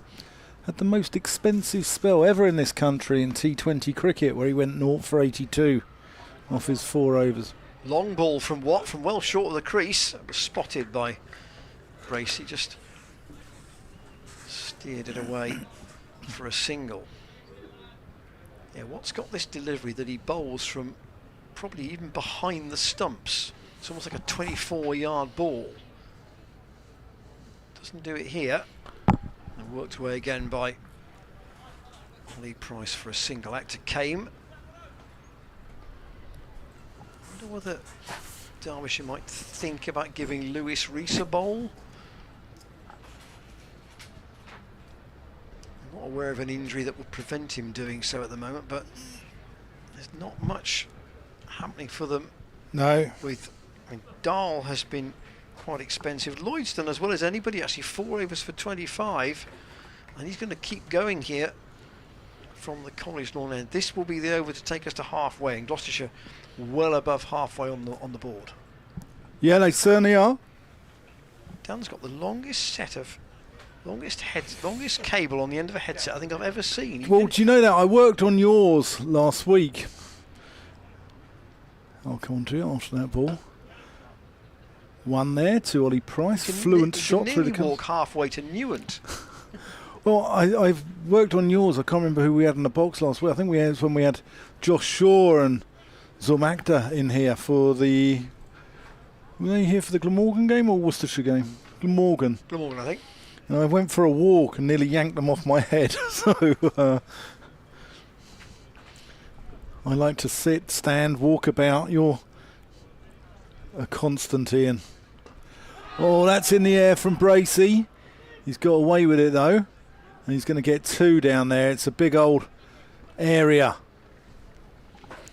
That Well, he knows that's the longest. McKiernan's got to cover down there. Yeah, that's the longest boundary on the ground out towards the Martin Stovall scoreboard. Yep. Matt Lamb was the other one who was left out of Derbyshire's 13 that travelled down. Oh, that's a great stop. Bracey cuts. Sam Connors there. Getting a little high five from a few teammates. That's the sort of stuff that Derbyshire need to do if they want to pile the pressure on. Lamb joined from Warwickshire last year. From Wolverhampton. Bracey goes pulling, gets it quite fine. I can only find McKiernan down, patrolling. Fine leg down by the chapel end. So Derbyshire at the moment, Connors 5 overs 2 for 25, Potts 3 overs for 26, Watt 6 overs for 49, Dahl 3 overs for 22, Thompson 3 overs for 14, and Lloyd in his 5th over has 1 for 29. Pleasant from Price, can't get it past Hadder Ali though. Derbyshire led by Mickey Arthur, as we said, wonderful credentials. Had stints with Australia, Sri Lanka, South Africa and Pakistan.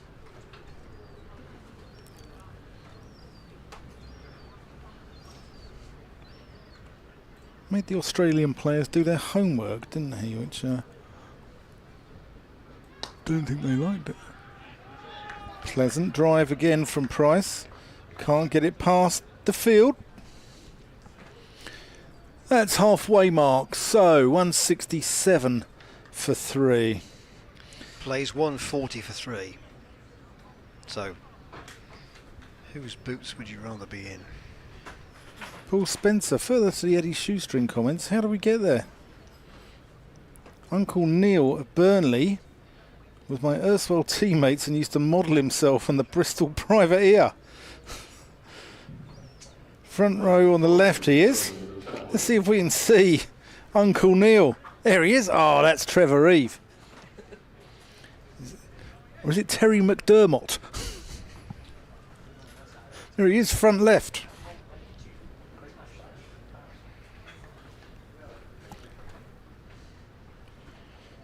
He had the same baggy suit, tie and tash. Shoestring always used to wear his tie very low, didn't he?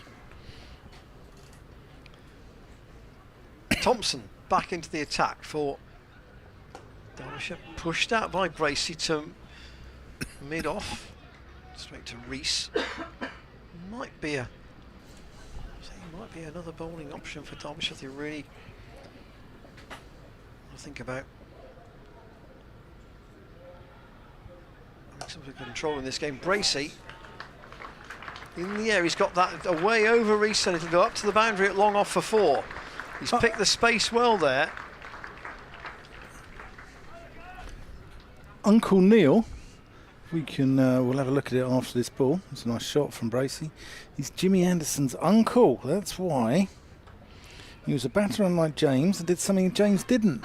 He hit Shane Warne for a 6 in a club game versus Accrington. Forced to the back foot by Bracey.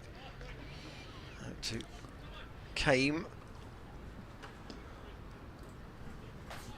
That's Paul Spencer in Burnley. As they say, one of our regular correspondents. Yeah. Great to have some emails coming in. Thanks, Paul. Now, the Nolly Price Eddie Shoestring.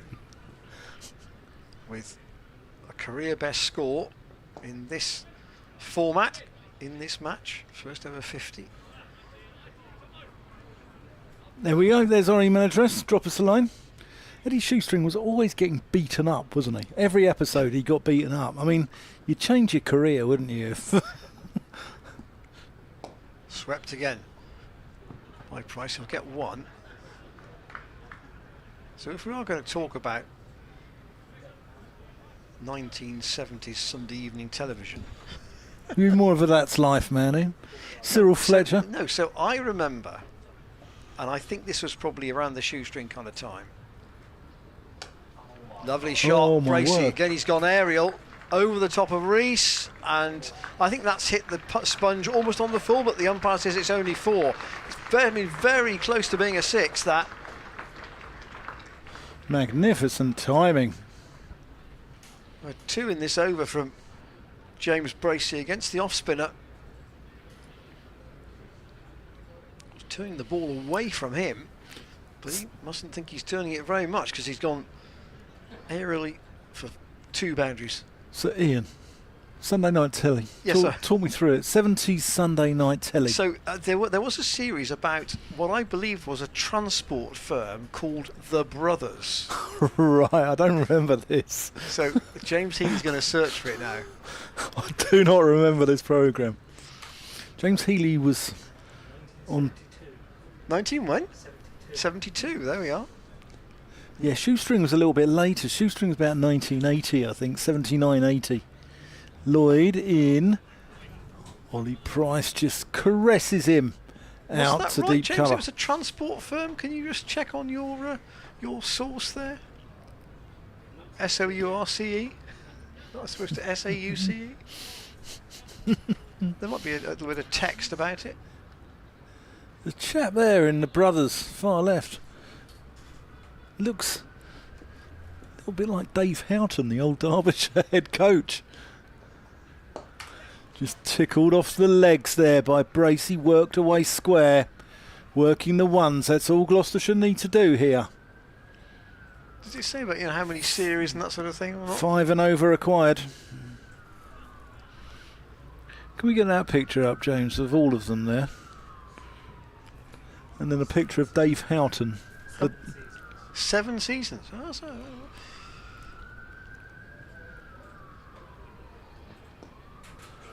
Price works that one, gets that one fine.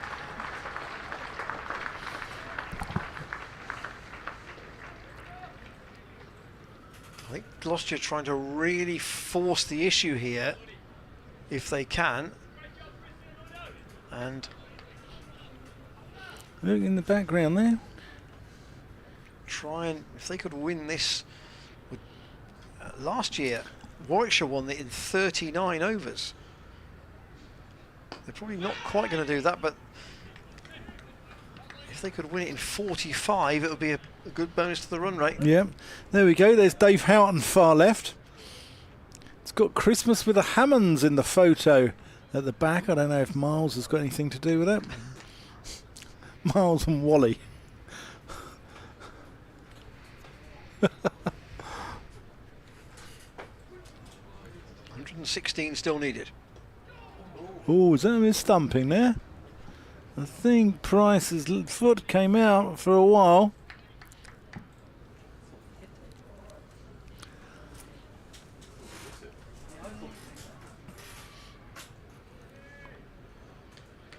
Ian, so you were... That's Life? Was that a regular Sunday evening? Not always. Not always. Not always. Not, regular as clockwork.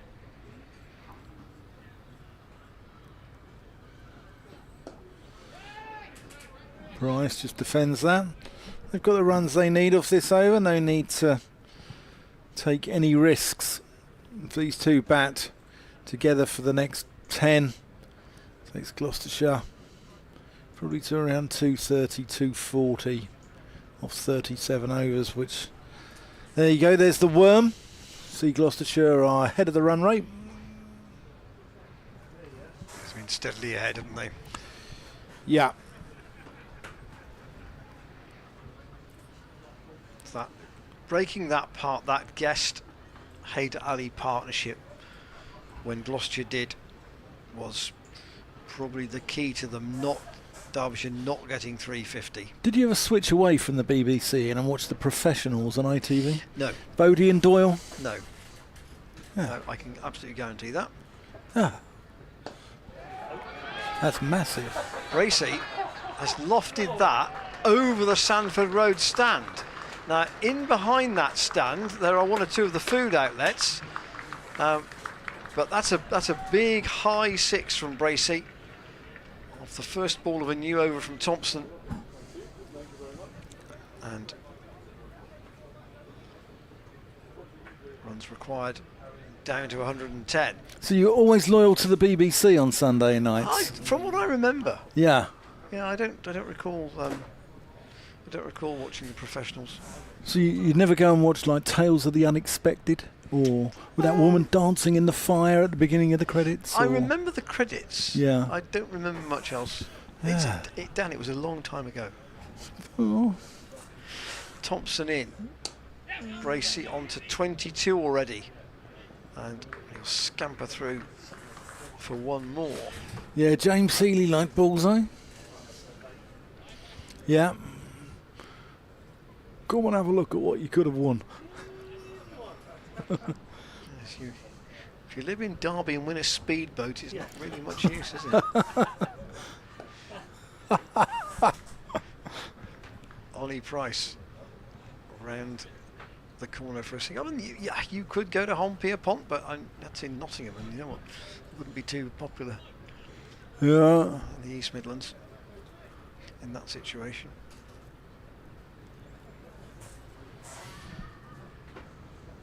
Oh, Bracey's gone. Thompson's deceived him. Well, Bracey's had a rush of blood, one of the two there. I wonder whether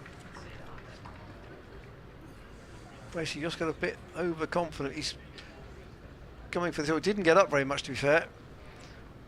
And it's gone between bat and pad, and Bracey's gone for 23. And again, Derbyshire, I think they desperately needed that. They probably need one more here as well to really put the squeeze on.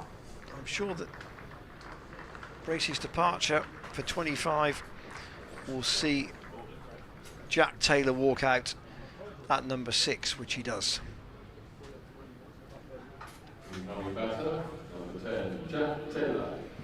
So 98 on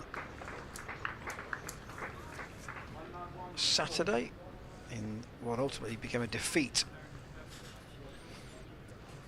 to Worcestershire, but now just the sort of situation that Taylor has kind of made a speciality. Just over 100 runs needed, plenty of time, and last year this is where he really came to the fore. He made 4 50s in the tournament last year.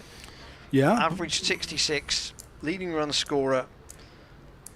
And but 2 quick wickets here for Derbyshire.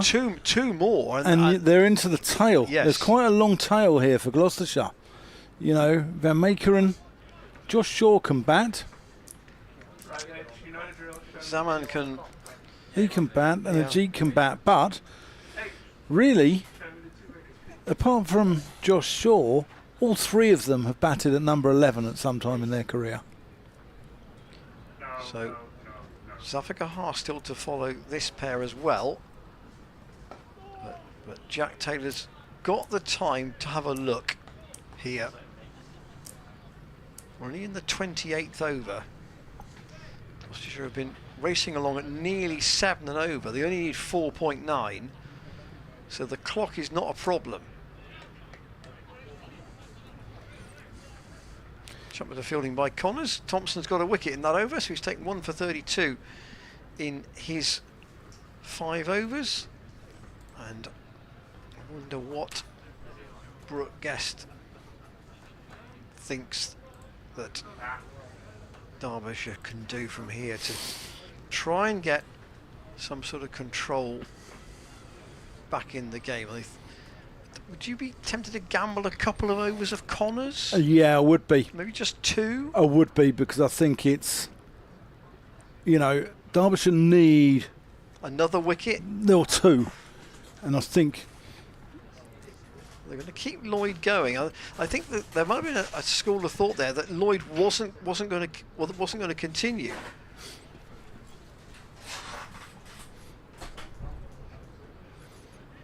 But they've changed their mind, and he is into his 7th over. Ollie Price drives pleasantly. So Price has got to keep that sort of calm head Yeah. that he generally tends to display, and allow Jack Taylor to have a few deliveries and settle himself in. He's a man in form, isn't he, Ollie Price? Last 5 weeks. That's round the corner. He's got that fine. That's going to run away down there for 4 runs. Nice shot from Ollie Price. Yeah, in the last 5 weeks, he's got 100 against Yorkshire. He's got 84 against Glamorgan. He got 115 last week against Worcestershire. And he was actually a surprise when he was out in the second innings of that game for just 14. And he's already on 65 here. Previous highest score before today was 45 in this format. Oh, that's been carved away nicely. Can the man get around there and cut it off? Yeah. Good work from Harry Kame. He's been Yeah, patrolling this boundary for a lot of today. He is. He's quick. Basingstoke lad.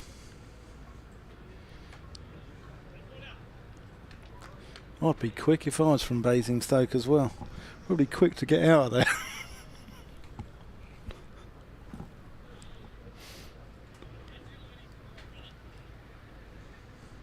Just give you note of what the other chases are, perhaps elsewhere around the country. Jack Taylor. So a lot of similar scores today. 36 overs aside at Sedbergh. Lancashire 270 for 7. Essex 23 for 2 after 6. Yes, he's strong in white ball cricket as well. Hampshire chasing 310 to beat Middlesex at Southampton are 191 for 3 after 30, so they're similarly well placed. Taylor plays that one firmly out to mid-off. Can't get it past Rees. Kent 282 for 9. Adjusted target for Yorkshire there. They've only got 35 overs rather than 50. The target's 235 and they are 44 for 1.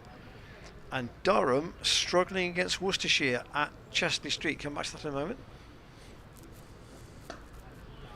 Taylor plays that again So to they're Rees. chasing 319 and they are 185 for 6 after 33. So it's not the runs necessarily, it's the wickets column that's the issue. Yeah.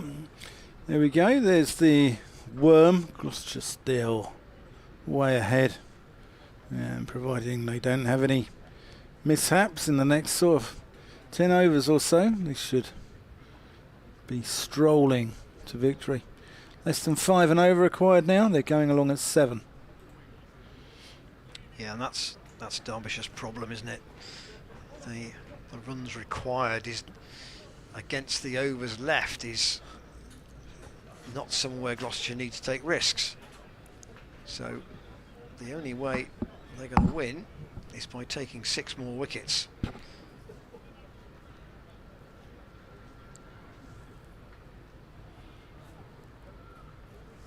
Thompson's going to keep going.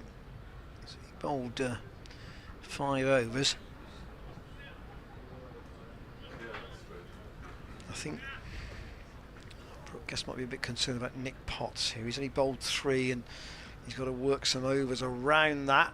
Swept by Ollie Price, but doesn't get much on it. It just bobbles out on the leg side. Guest is in a funny position here. He's in sort of no man's land. He's not up to the stumps and he's not back. It's like sort of keepers in third 11 cricket. Swept by paddles, I say, battle by Ollie Price. He's really timed that though, and Harry Kane can't cut it off, and it's gone to the boundary at deep square. And Gloucestershire's 200 is up in the 30th over. So now less than 100 needed. Even 110 overs, you'd say, on this ground, you wouldn't be out of it. And he's gone out properly now. Paddled again by Price, but this time Hayder Ali has been moved out to this deep square leg boundary. Ollie Price to 71.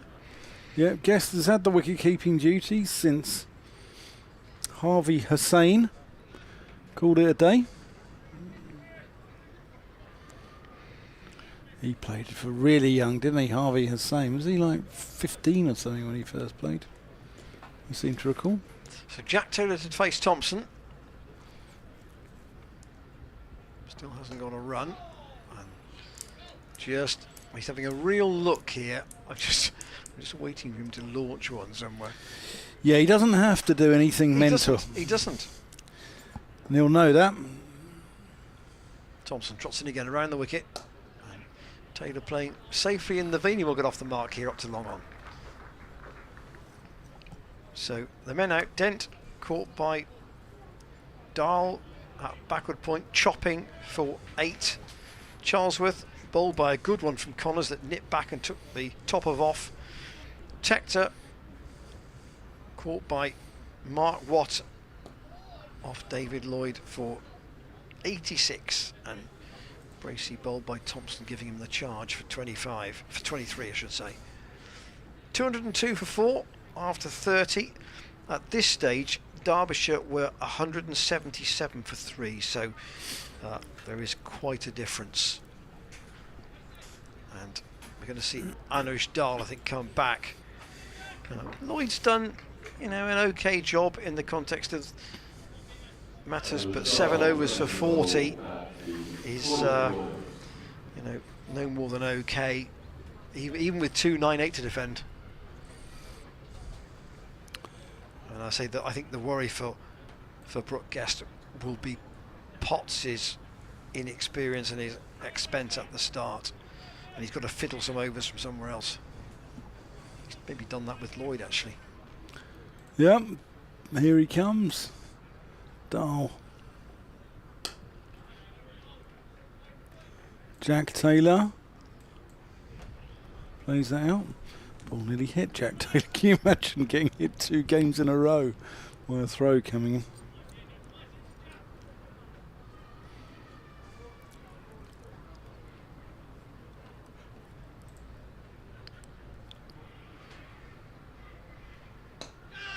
Taylor gets that one square. Might get 2 here. Kames quick.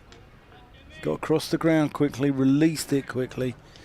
And Gloucestershire don't really need to be taking any risks at this stage of the game. What's your? I mean, I don't want to be too dismissive here, but if Gloucestershire are going to win, what sort of over are we talking, Dan? Do you reckon? Well, got to win first because it's a long way to go. Ollie Price plays down to the mid-wicket region and comes back for 2.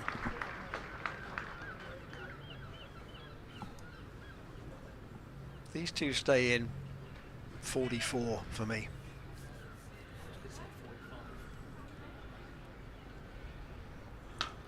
Smashed by Price. Gonna get just the 1 this time. That's too close to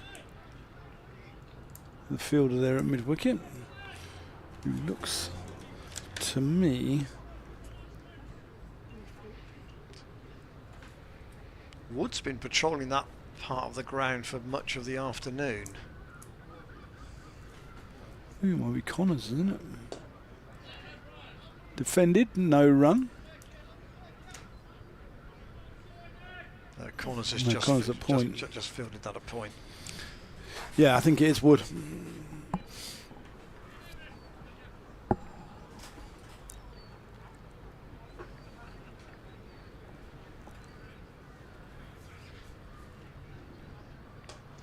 Oh, he's launched that.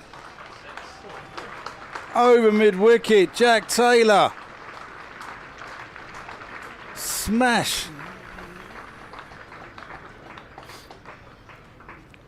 Yeah, what was I saying?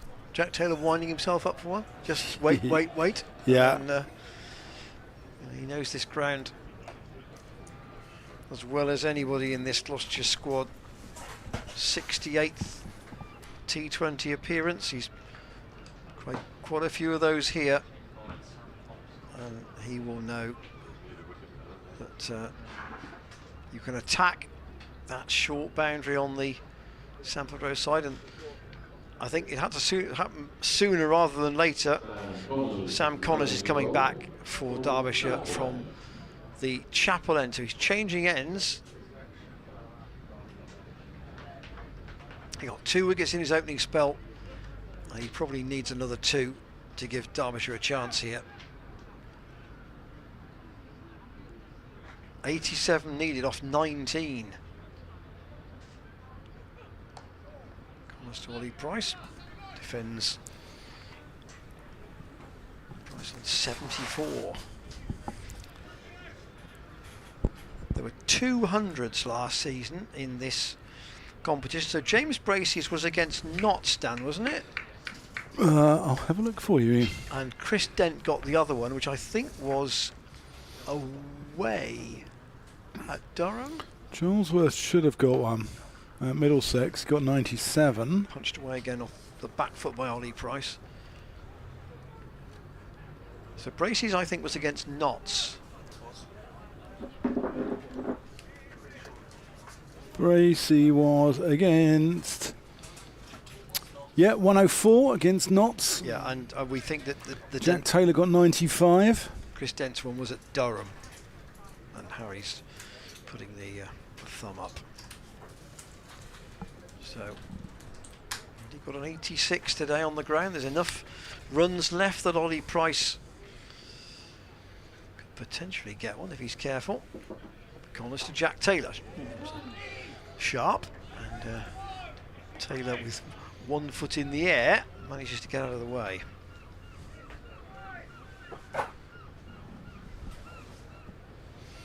Ian's going for the Jacquet. It's a weird one. It's not. Yeah, it's not warm and it's not cold. Yeah. It's It's kind of an. Are you an in-betweener, Dan? I am an in-betweener. Jack Taylor waits for Connors. Works him into the leg side. He'll get 1.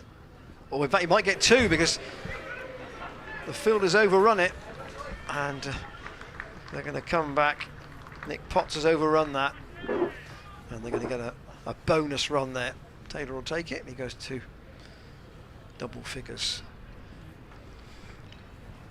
Yeah, this Oxfordshire pair, both from Great and Little Chew Cricket Club.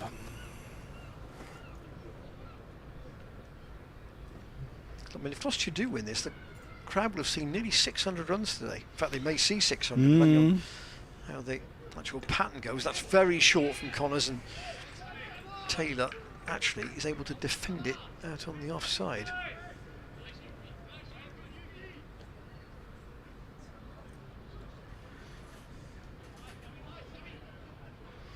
Good bump of that from Connors.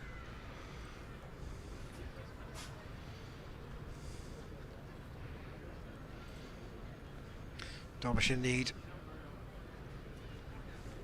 to be really in contention. They probably need 2 quick wickets here. Connors again. Taylor off the back foot. Runs it past.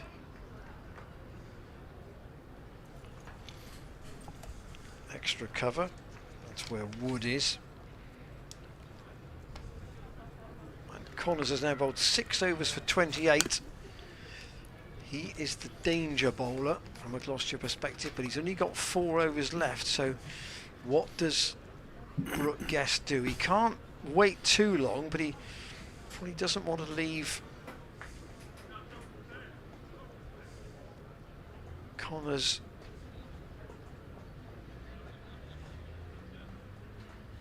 with nothing at the end.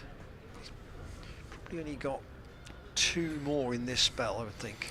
Dahl to Price.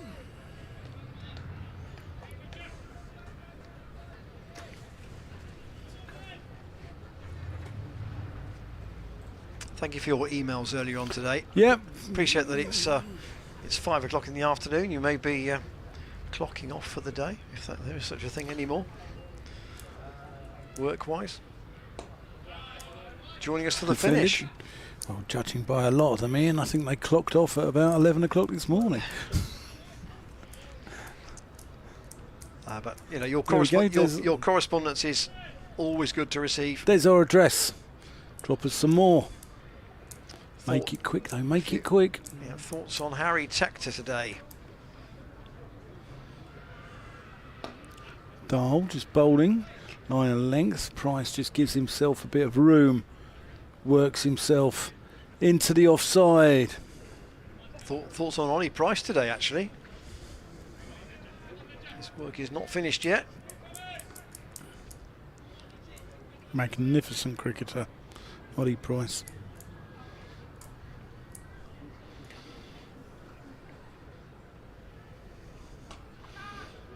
Taylor biffs that one out to mid-wicket. There was a cry of catch it there. It was. Out towards Lloyd, but I don't think he was in two minds. Do I go towards the ball and try for the catch and give a boundary away, or do I stay and keep them down to a single? He decided that he didn't want to gamble. Oh, Innes. Price just keeps the scoreboard ticking over. 2 on 8 for 4. Jack Taylor on 11. Ollie Price 77. Gloucestershire cruising to victory here. They've got the game where they want it at the moment. Yeah, I think. last ballie over here from Dull.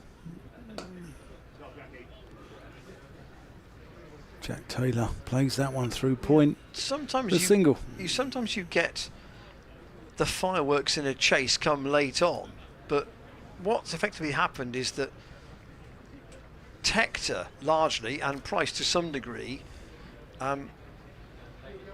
put the fireworks in their stand at the start to kind of make it easier for those that were following on, and that's how they've managed it. Ollie Price wants a drink, I think. We have had 33 overs, so they're allowed that, and at this point Gloucestershire very well placed. They need 80 more. They've got 17 overs, so the rate is down to 4.7, and they're in a great position to potentially start this one-day cup with a win. They've got another home game on Friday against Northants. With Northants' first game in the tournament as well, so they can't really have too much. Yeah, there's painkillers going on out here for Jack Taylor, I think. I think that ball from Connors has done him a little bit of damage. He's looking away. Hope it's not a dislocation being put back. They are putting some spray on that hand. Right, I suspect it looks like it's a good bouncer. It's right on the end. Looks like it's right on the end of a finger.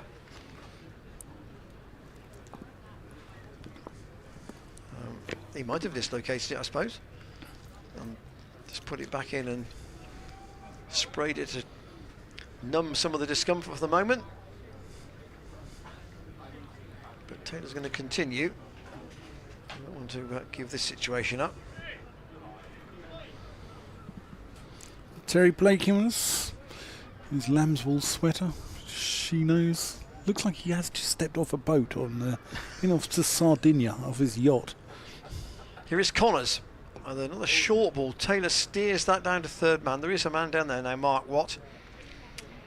And Taylor will get one. He is to 14 unless the board is ahead of me. Ollie Price almost a strike rate of 100.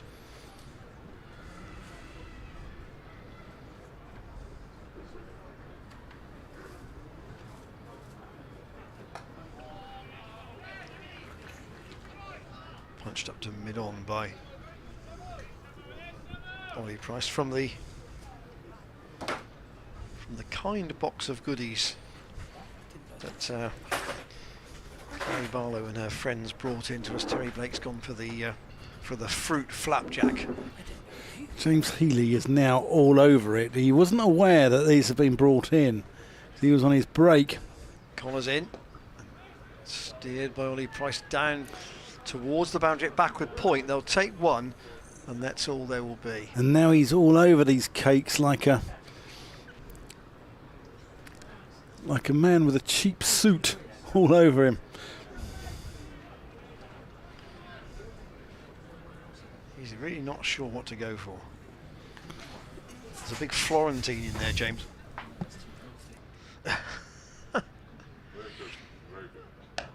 Pulled by Jack Taylor, 1 foot off the floor. To another short ball from Connors, out to Harry Kame. A lot of runs square of the wicket. Dan's going to tuck into the fruit flapjack. That looks very nice, actually. He's just taken the microphone off for a moment. He's chomping away at that. James Healy's gone for the iced bun.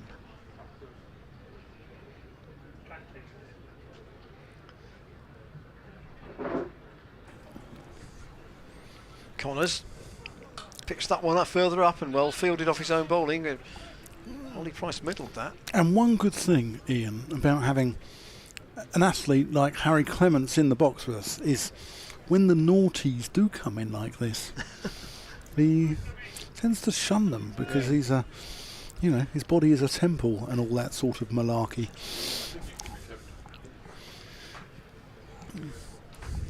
Connors again, short and again pulled behind square by Ollie Price. On the bounce, down to Haider Ali, that long leg. 4 singles in that Connors over. Another over of his disappears for Derbyshire. He's bowled 7 overs now for 32 and 2 wickets. Now Rees, yes, Lewis Rees to come on for the first time. We did wonder whether we'd see him, and he's going to be brought into the attack.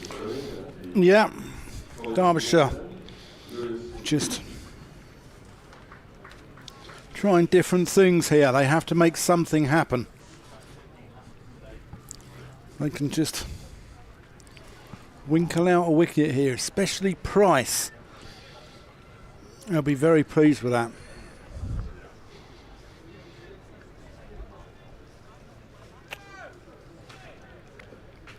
There's a decent crowd here today. I reckon there's 3,500 here. There he is, left arm over. Ollie Price just works that one out to Watt at long on. Yeah, I think there's 3,500 here, which for a Tuesday opening game is very impressive. I think there could be more Friday. I think there could be 4.5, 5 even. 30? Who said 30? And I think the capacity here is 1 under 5,000, isn't it? 4,999.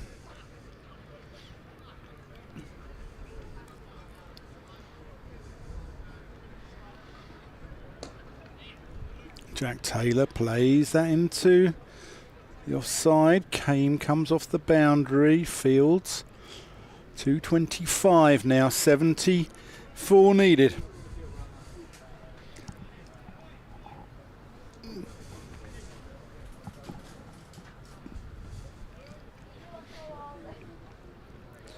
Ian Randall is sitting here in the box, or standing in the box. Crumbs everywhere. James Healy's sitting here covered in crumbs. No run. It's like you see people on the outside the steps of the ladies' pavilion at Worcester with the cakes there, just covered in crumbs. Jerry and James Healy told me that he went to Worcester earlier in the season, There's a big sign there saying all cakes £1. Taylor works on behind square. He's going to get 4 runs there. So this sign said all cakes £1. And he said, I'll have that one. And she said, that's £1.50, please, love. James Healy said, why? I thought it was like there's a sign there saying it's £1. She said, don't worry, love, that's Madeira cake. I'll get my coat. I'm off. I'm sacked.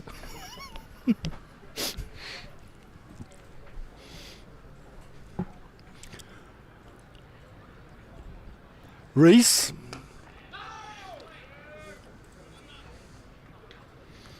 Defended there by Ollie Price. It's not quite the same, but he's kind of got a Colin Tunnicliffe skip, hasn't he, as he delivers the ball? Were you more of a Colin Tunnicliffe or a Colin Dredge fan? Ian? Oh, no. See, Dredge was right arm, wasn't he? He was, yeah. Tunnicliffe was left. Was Tunnicliffe left arm? Yeah.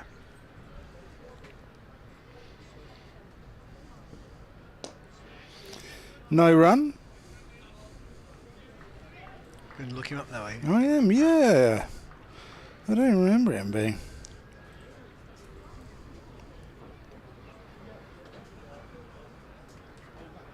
I was sure he was left arm. The 2 left arm He bowlers was left arm. I, Yeah, he was I left arm. remember from my first days watching cricket were Colin Tunnicliffe Headley Verity. and John Dye. John Lever. John Lever, yes. Yes.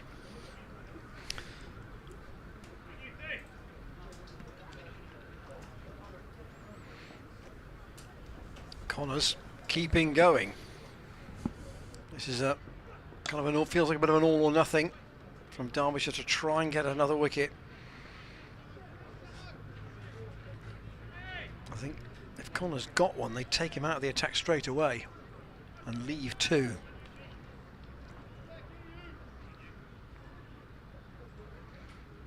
Two for 32 at the moment. 70 needed. Still 14 overs to go after this one. So Gloucestershire ought to be able to pace this, and Connors has lost his footing there as he's running in literally his delivery stride. I don't know what happened there with his standing leg. Thought, no, we're not going to see a mancad, are we? That's all we need. Well, he almost seemed to collapse. It's not true, he didn't actually collapse, but his body seemed to collapse. He'll try again. And it's scooped away by Taylor. That'll be 4. Short enough to be just helped on its way towards the boundary at the College Lawn end. Did that a couple of times to Dylan Pennington in the championship game. Yeah, he did. Jeff has got a Western Daily Press report from 1984. We're going to have that for you on screen. Jeff wants to know, does he think it's true? It seems almost impossible. A report on what? Do we know? Yeah. There's some madness going on in the Hereford region, Ian.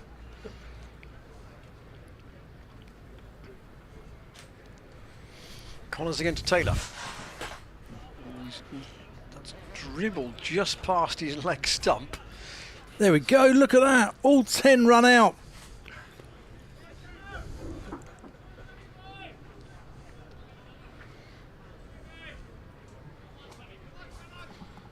I reckon they're having a laugh.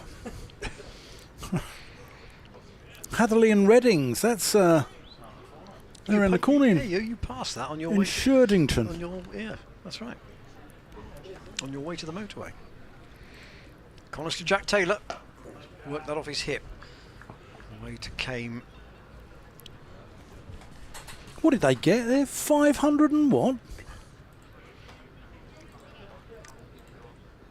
Oh, 501 in the day.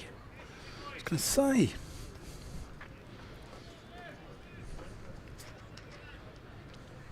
There'll be a few familiar names on there to Hadley supporters.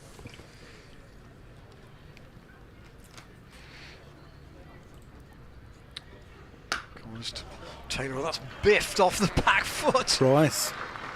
It's Ollie Price, actually, sorry. My apologies. And he's really timed that. Again, pick the gap beautifully. Well, I said the other day about Ollie Price.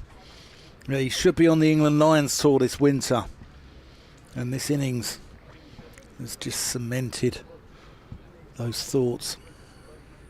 88 he's got. Slower ball. He'll pinch a single. He stays calm here. He can get to 3 figures. All Kame has misfielded that, and they want 2. And Price has just about got back. That was a gamble, but he's made it. Yeah, Derbyshire unravelling a little here.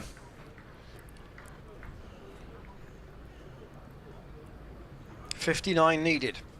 14 overs to go. Kane's a good fielder as well. All right, and they might only need 8 of those for me. You know, I might have had time to go home and mow the lawn tonight. I don't want to finish too early because I don't want to hit Oxford in the rush hour. No, you'll be fine with that.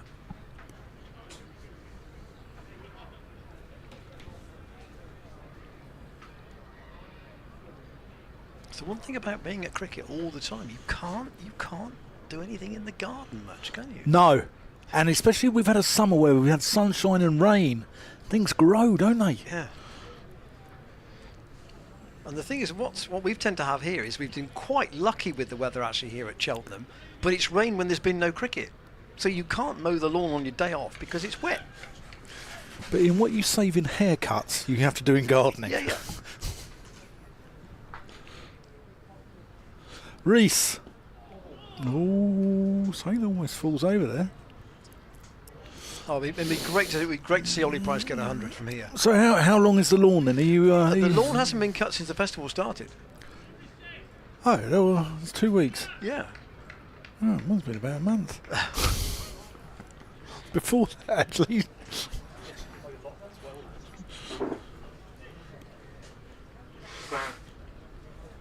So what is it? It's sort of like the rough at golf. Yeah. My worry is that it's going to be wet tomorrow, One to Taylor. wet on Thursday, cricket on Friday. I'm on commentary duty Saturday and Sunday as well. Oh, where are you off to Saturday? 50 partnership between these two. Yep. There we go. Where are you off to Saturday? I've got a game Saturday. Where are you? I'm up in the Midlands on Saturday, and then I'm at Taunton on Sunday For BBC? for BBC. So, it's Murphy's Law, it'll rain on Monday. So I need to take the opportunity tonight. Price defends. So at Taunton, I believe the BBC have been moved and they're not very happy about it. Well, what I hope is that the new construction has been made safe. Right. Was it not safe? Well, it was blown off its housing, I think. That one game. Reese. Price drives beautifully. That's going to run away. Hader Ali can't stop that. That's absolutely gorgeous from Ollie Price.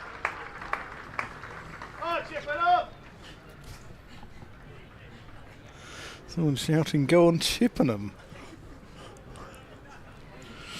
Matt Lee there. 94 off 95, Ollie Price. 12 fours at the moment.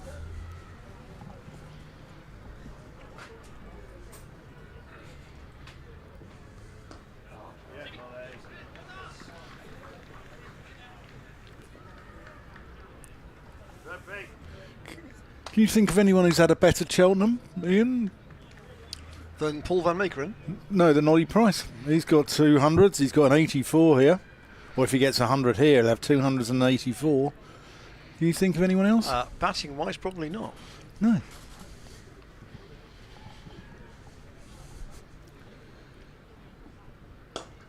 Jack Taylor screams that one. Picks out MATCHDAY.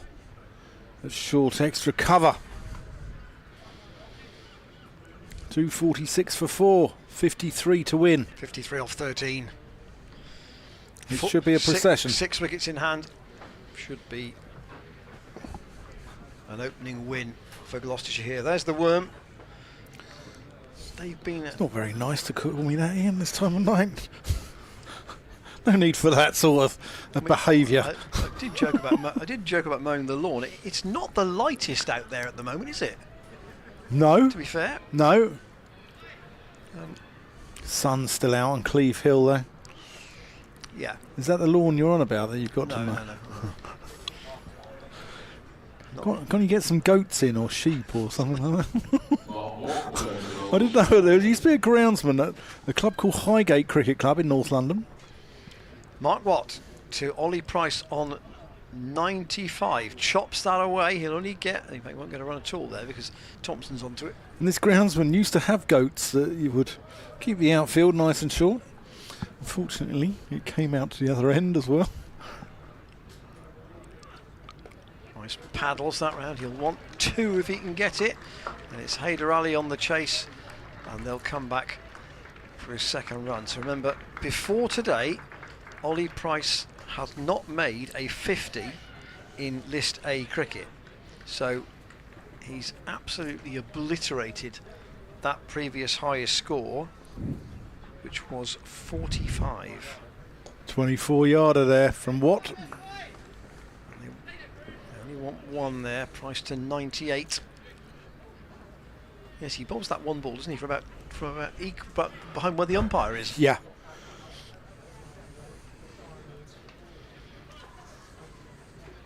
Jack Taylor on 21.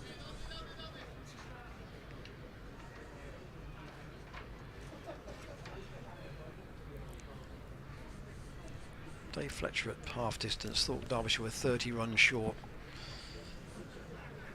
Probably turned out to be about right. Watt in, chopped away by Taylor. That should be 4. There's a chase for Thompson, but he won't be able to hold it in. And he was saying that Jack Taylor loves these kind of situations. It almost feels as if they're made for him. The 250's up. He can come in and try and orchestrate the finishing stages of a game, particularly a chase. He was superb last year in this tournament, Jack Taylor. And again, he here will want to see it done. He will not want to be leaving it to anybody else. Last ball of Watt's 7th over. Taylor will pick up 1 more to bring Gloucestershire to 254 for 4. He will keep the strike, and 45 required. 45 off 12. Connors has only got 2 overs left. I think the Lynn Chocolate should stay here, or Ian Randall safekeeping. I don't trust James Healy, and I don't trust myself. At least Ian has self-control. The win predictor has Gloucestershire at 99%. I'll put it higher.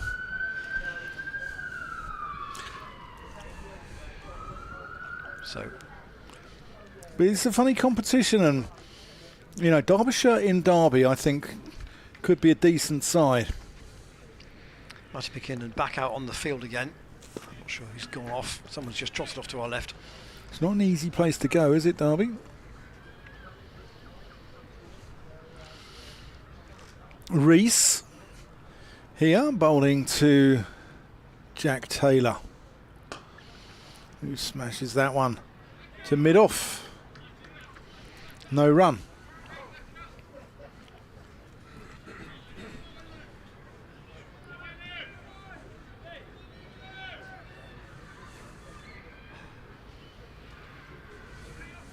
Gentleman to our right in a pink shirt and waistcoat. I think that's 2 items of clothing. I don't think it's 1. Just one there from Jack Taylor. And he's in Derbyshire colours as well. It's like the sort of Derbyshire blue, isn't Yeah, it? it is almost, yeah. It's a Derbyshire blue waistcoat with a rather sort of splendid pair of yachting trousers. Sort of like a bit like Terry's. Yeah, Terry's gone more chinois. He's gone more for the chino look. Right, Ollie Price on 98. Reese played nicely. He's going to get just the one there. Watts out in the long on boundary. So 99 not out off 100 balls.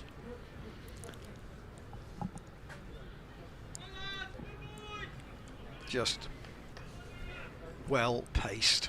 Yeah.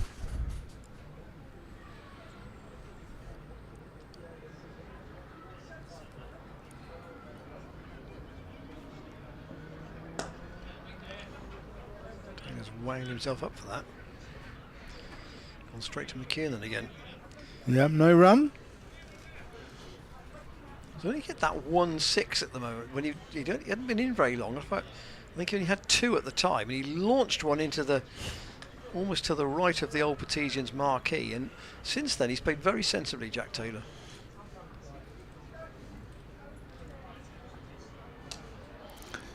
Just works the one into the onside.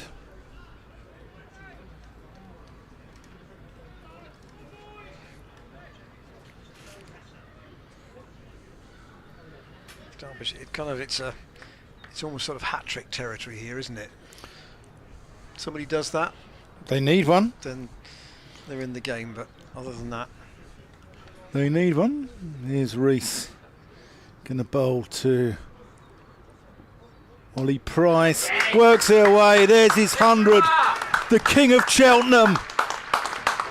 Adding to his 84 against Glamorgan. 115 against Worcestershire.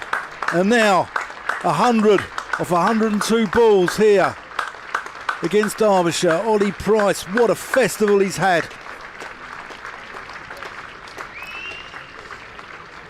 people on their feet in the Sanford Road stand applauding him. Hard to believe he's only 22 years old. He's done his degree at Durham. And he's not a bad cricketer either. Never mind his degree, he's got a master's in batting.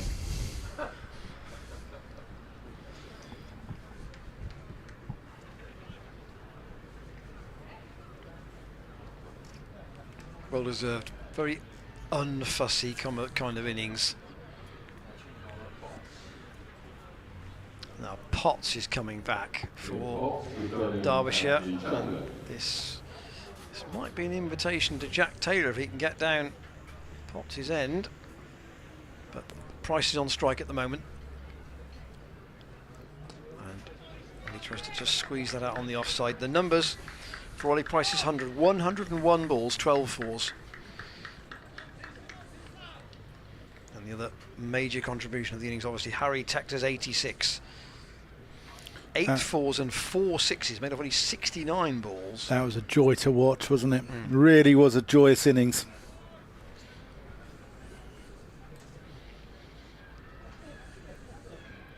Potts with very little margin for error now, almost none in fact. Yeah, Price wants a red inker here. Just see his side home, don't need to throw it away now. This is the 40th over. And Gloucestershire need only 41 more. I think I might be a bit optimistic when I said 44 overs. No, I think that's about right. Might not quite get there in that. Might need a big expensive one somewhere. Potts to Ollie Price, get another single.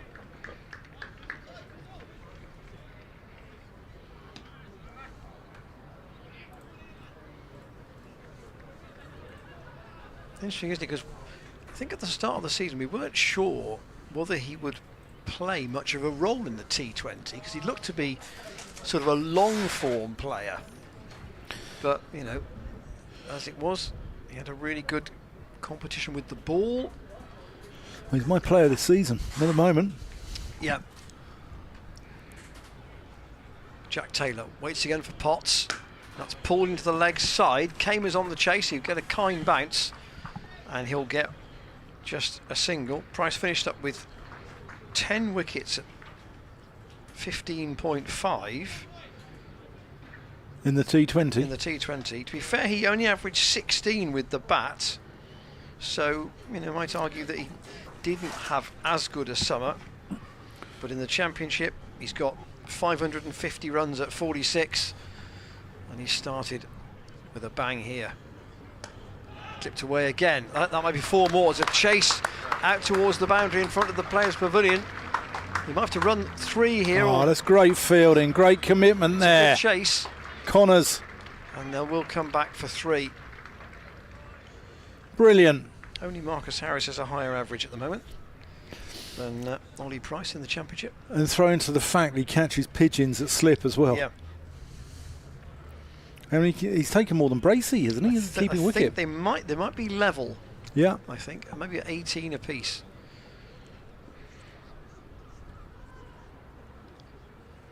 Jack Taylor again short from Potts, and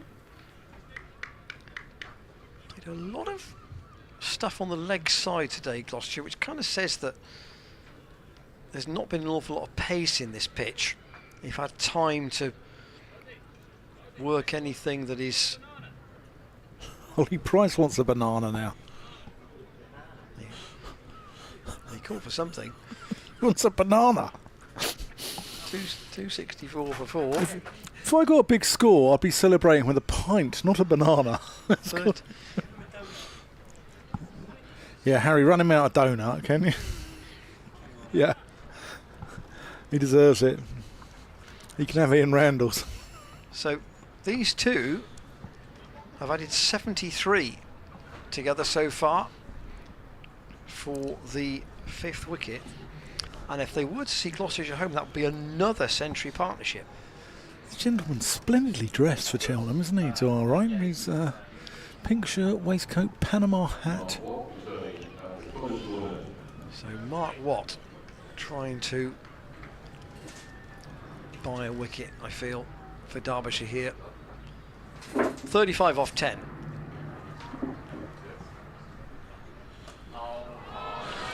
Where's that gone? It's gone over the Patesians marquee. Jack Taylor's absolutely nailed that.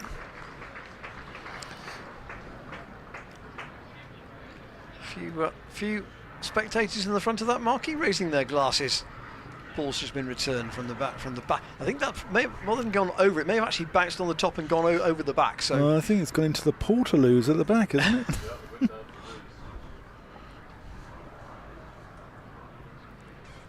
does Jack want to finish it in a hurry? Watt to Taylor, who just works that one into the onside. Just for a single. 28 to win. There he is. There's the gentleman in the Derbyshire coloured waistcoat and the Panama hat. Remarkably dressed.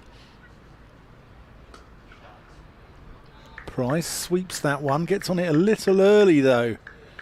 And it goes out to mid-wicket. There he goes.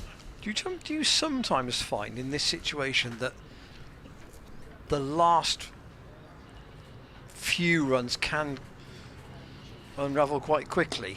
Yeah, it can. It can. That's why there was one there, by the way. It's such good commitment there by Connors, saving that. I mean, it's a lost cause, and he's still running, diving around, and huge respect to him for that. Oh, that's turned, I think. Let's have a look at this. When Dan says I think, what we mean is we're side on, so it's not all that easy to tell. No.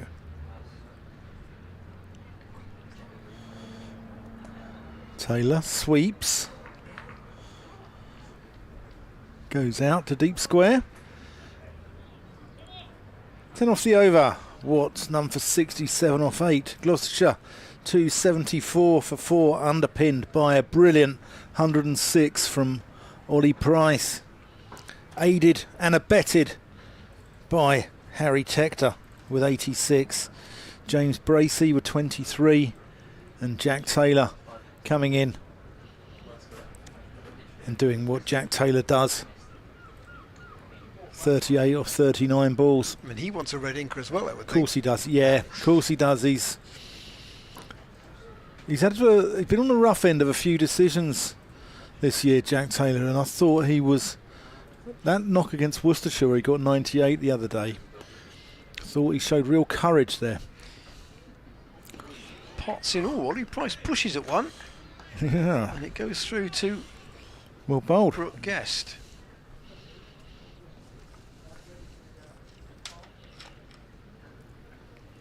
Now these two possibly, if they can just ran the wrong line there really.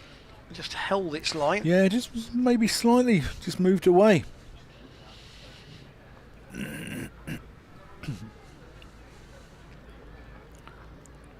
Pots in and pulled away again by Ollie Price. Will he get 4 for that? He will.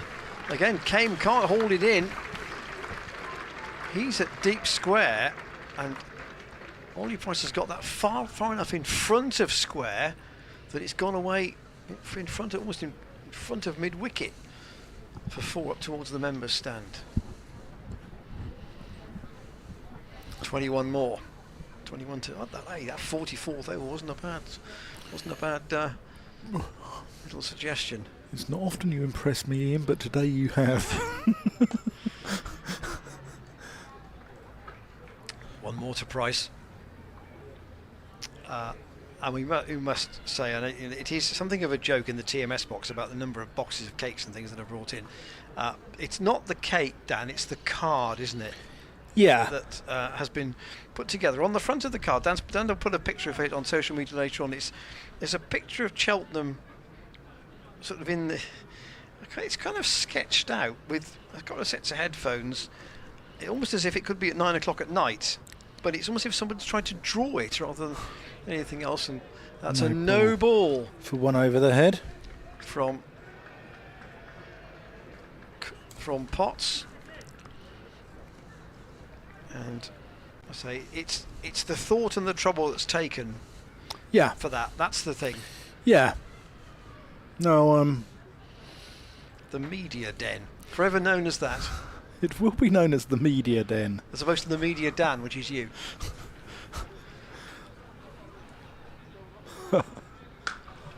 Taylor's gone straight down the ground, and 1 bounce 4. Off the back foot that was. Taylor might fancy an unbeaten 50 here. He's got 42. Gloucestershire need 14 more. Jack Taylor, kind of village blacksmith there, isn't he? Just swatting it away. And Gloucestershire going to be well inside the time. 50 over chase, 290.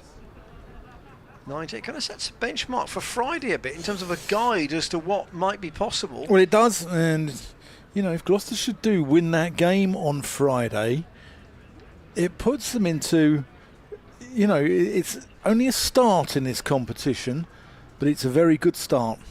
14 to win. In what is quite gloomy night light now, actually. And good stop from Tom Wood prevents Taylor firing another boundary away. I don't think they'd be playing first class in this, you know, do you? Championship cricket? Touch Depends and who's go. bowling. Yeah, if the spinners were on, they'd probably be all right. But If you were on Ian, I think they'd probably go off for light. But it doesn't look the brightest out there. Taylor pulls that to deep square once more. It's been, I don't know what we might have, not today necessarily. Might have a look at the pie chart for some of these batsmen's innings, perhaps with Harry on Friday. The amount of runs that have been scored square of the wicket would be very, very high. It's not rain. Somebody with a trolley. I was thinking, no. It's somebody with a trolley. Although it's rain on the roof here. We saw it had against Wiltshire on Sunday. So Mark Watt is going to bowl. He's got 2 overs left. He might get 2 if Jack Taylor's in the mood here. 13 to win.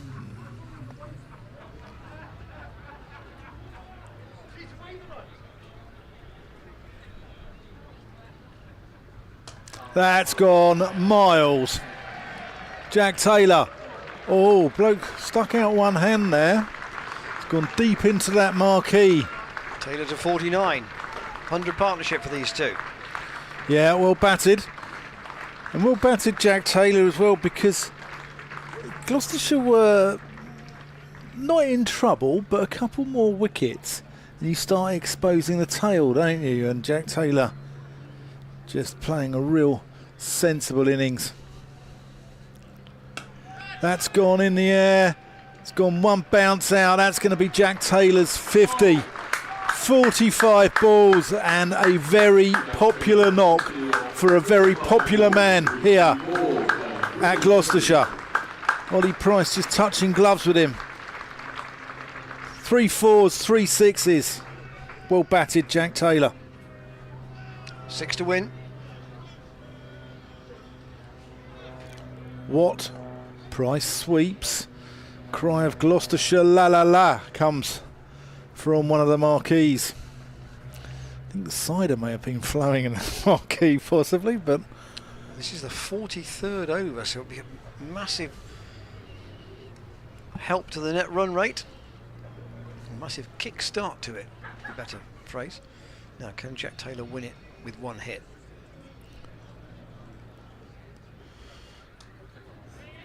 let's tickle round the corner. Ollie Price calls Jack Taylor through for 1 4 to win.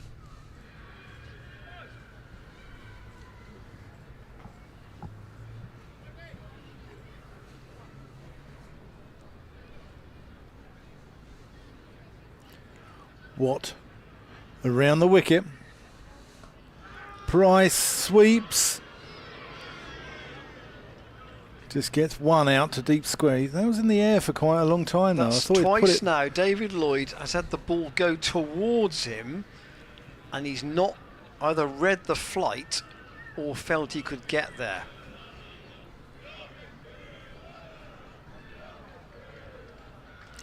Oh, was that a miss stumping there from Guest?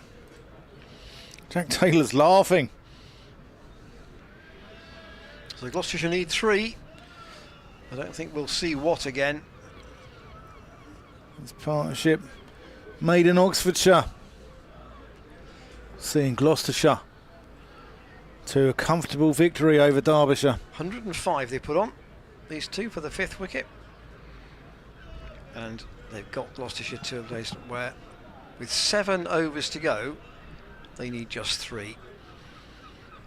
So earlier on in the day, Paul van Meekeren, 4 more wickets for him. He's had a really productive Cheltenham, having really not played much first team cricket at all this season. 4 for 66 he took. Zaman Akhtar 3 for 56 on his List A debut. Here is Price facing Potts. He just squeezes that out. Well bowled. Decent delivery. Josh Shaw 1 for 57. Zafar Hart 1 for 30. Miserly today. No wicket. Singdale 0 for 58, and Ollie Price 3 expensive overs with the ball, but my goodness, he's made up for it with 113 not out, and he's facing with 3 needed to win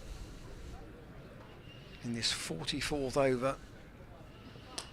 And that might be at least 2 of them as a chase for Connors. They might get level here, actually. It'll slide and stop it. They'll want 3, and they're going to get them.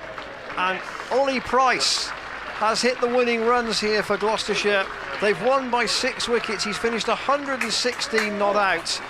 2 century partnerships, the backbone of the chase. One between Price and Harry Tector. They put on 142 together, and then Price and Jack Taylor have finished it with a stand of 108. Gloucestershire win with more than 6 overs to spare. Yeah, wonderfully paced run chase. Ollie Price, superb. Anchored the innings. Harry Tector, what a player he looks to be. And then the experience of Jack Taylor as well.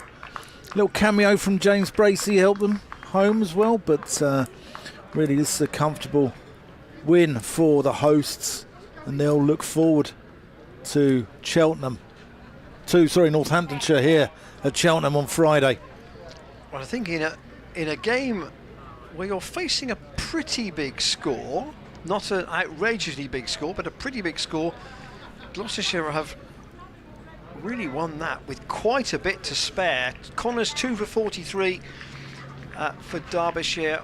Thompson 1 for 38, Lloyd 1 for 40, the wicket takers, but elsewhere, I'm afraid, expensive. Potts 5 overs and 2 balls for 47, Watt 9 overs for 77, Anush Dahl 5 overs for 36, and Lewis Rees 3 overs for 16. Derbyshire will ponder on what might have been here, but I think it will tell them that they've got to get big runs in this tournament, and Ollie Price being congratulated by the rest of the team here, as is Jack Taylor as they come off. But a big day for Ollie Price, and an unbeaten 100 for him in a format where his previous highest score was 45. There will be other big scores for sure for Ollie Price in this format.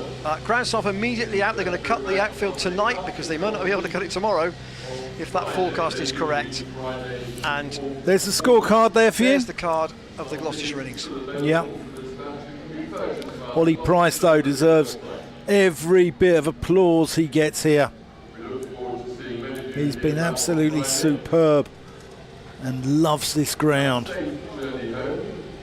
Looks a real class act. Hope you've enjoyed our coverage today.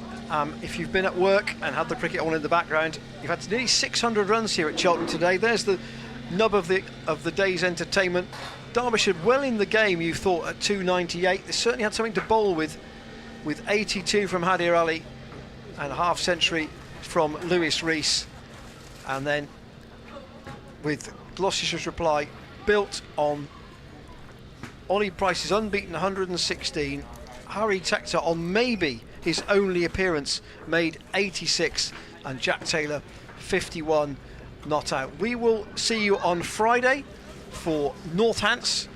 Do join us at 5 to 11. Forecast is reasonable for Friday. Hoping we can have another dry day. I think we've been lucky today with the weather, and the 3,000 or so that have been here have had pretty good entertainment. Thanks to James, who's ever on the cameras, and Jack too. Thanks to Ed Middleton for joining us. Thanks to all from Derbyshire as well for your input today, and we hope you haven't had the result you wanted, but I hope you've enjoyed the coverage from Cheltenham. And to Callie and Aidan and Pat and Angela for the box of goodies.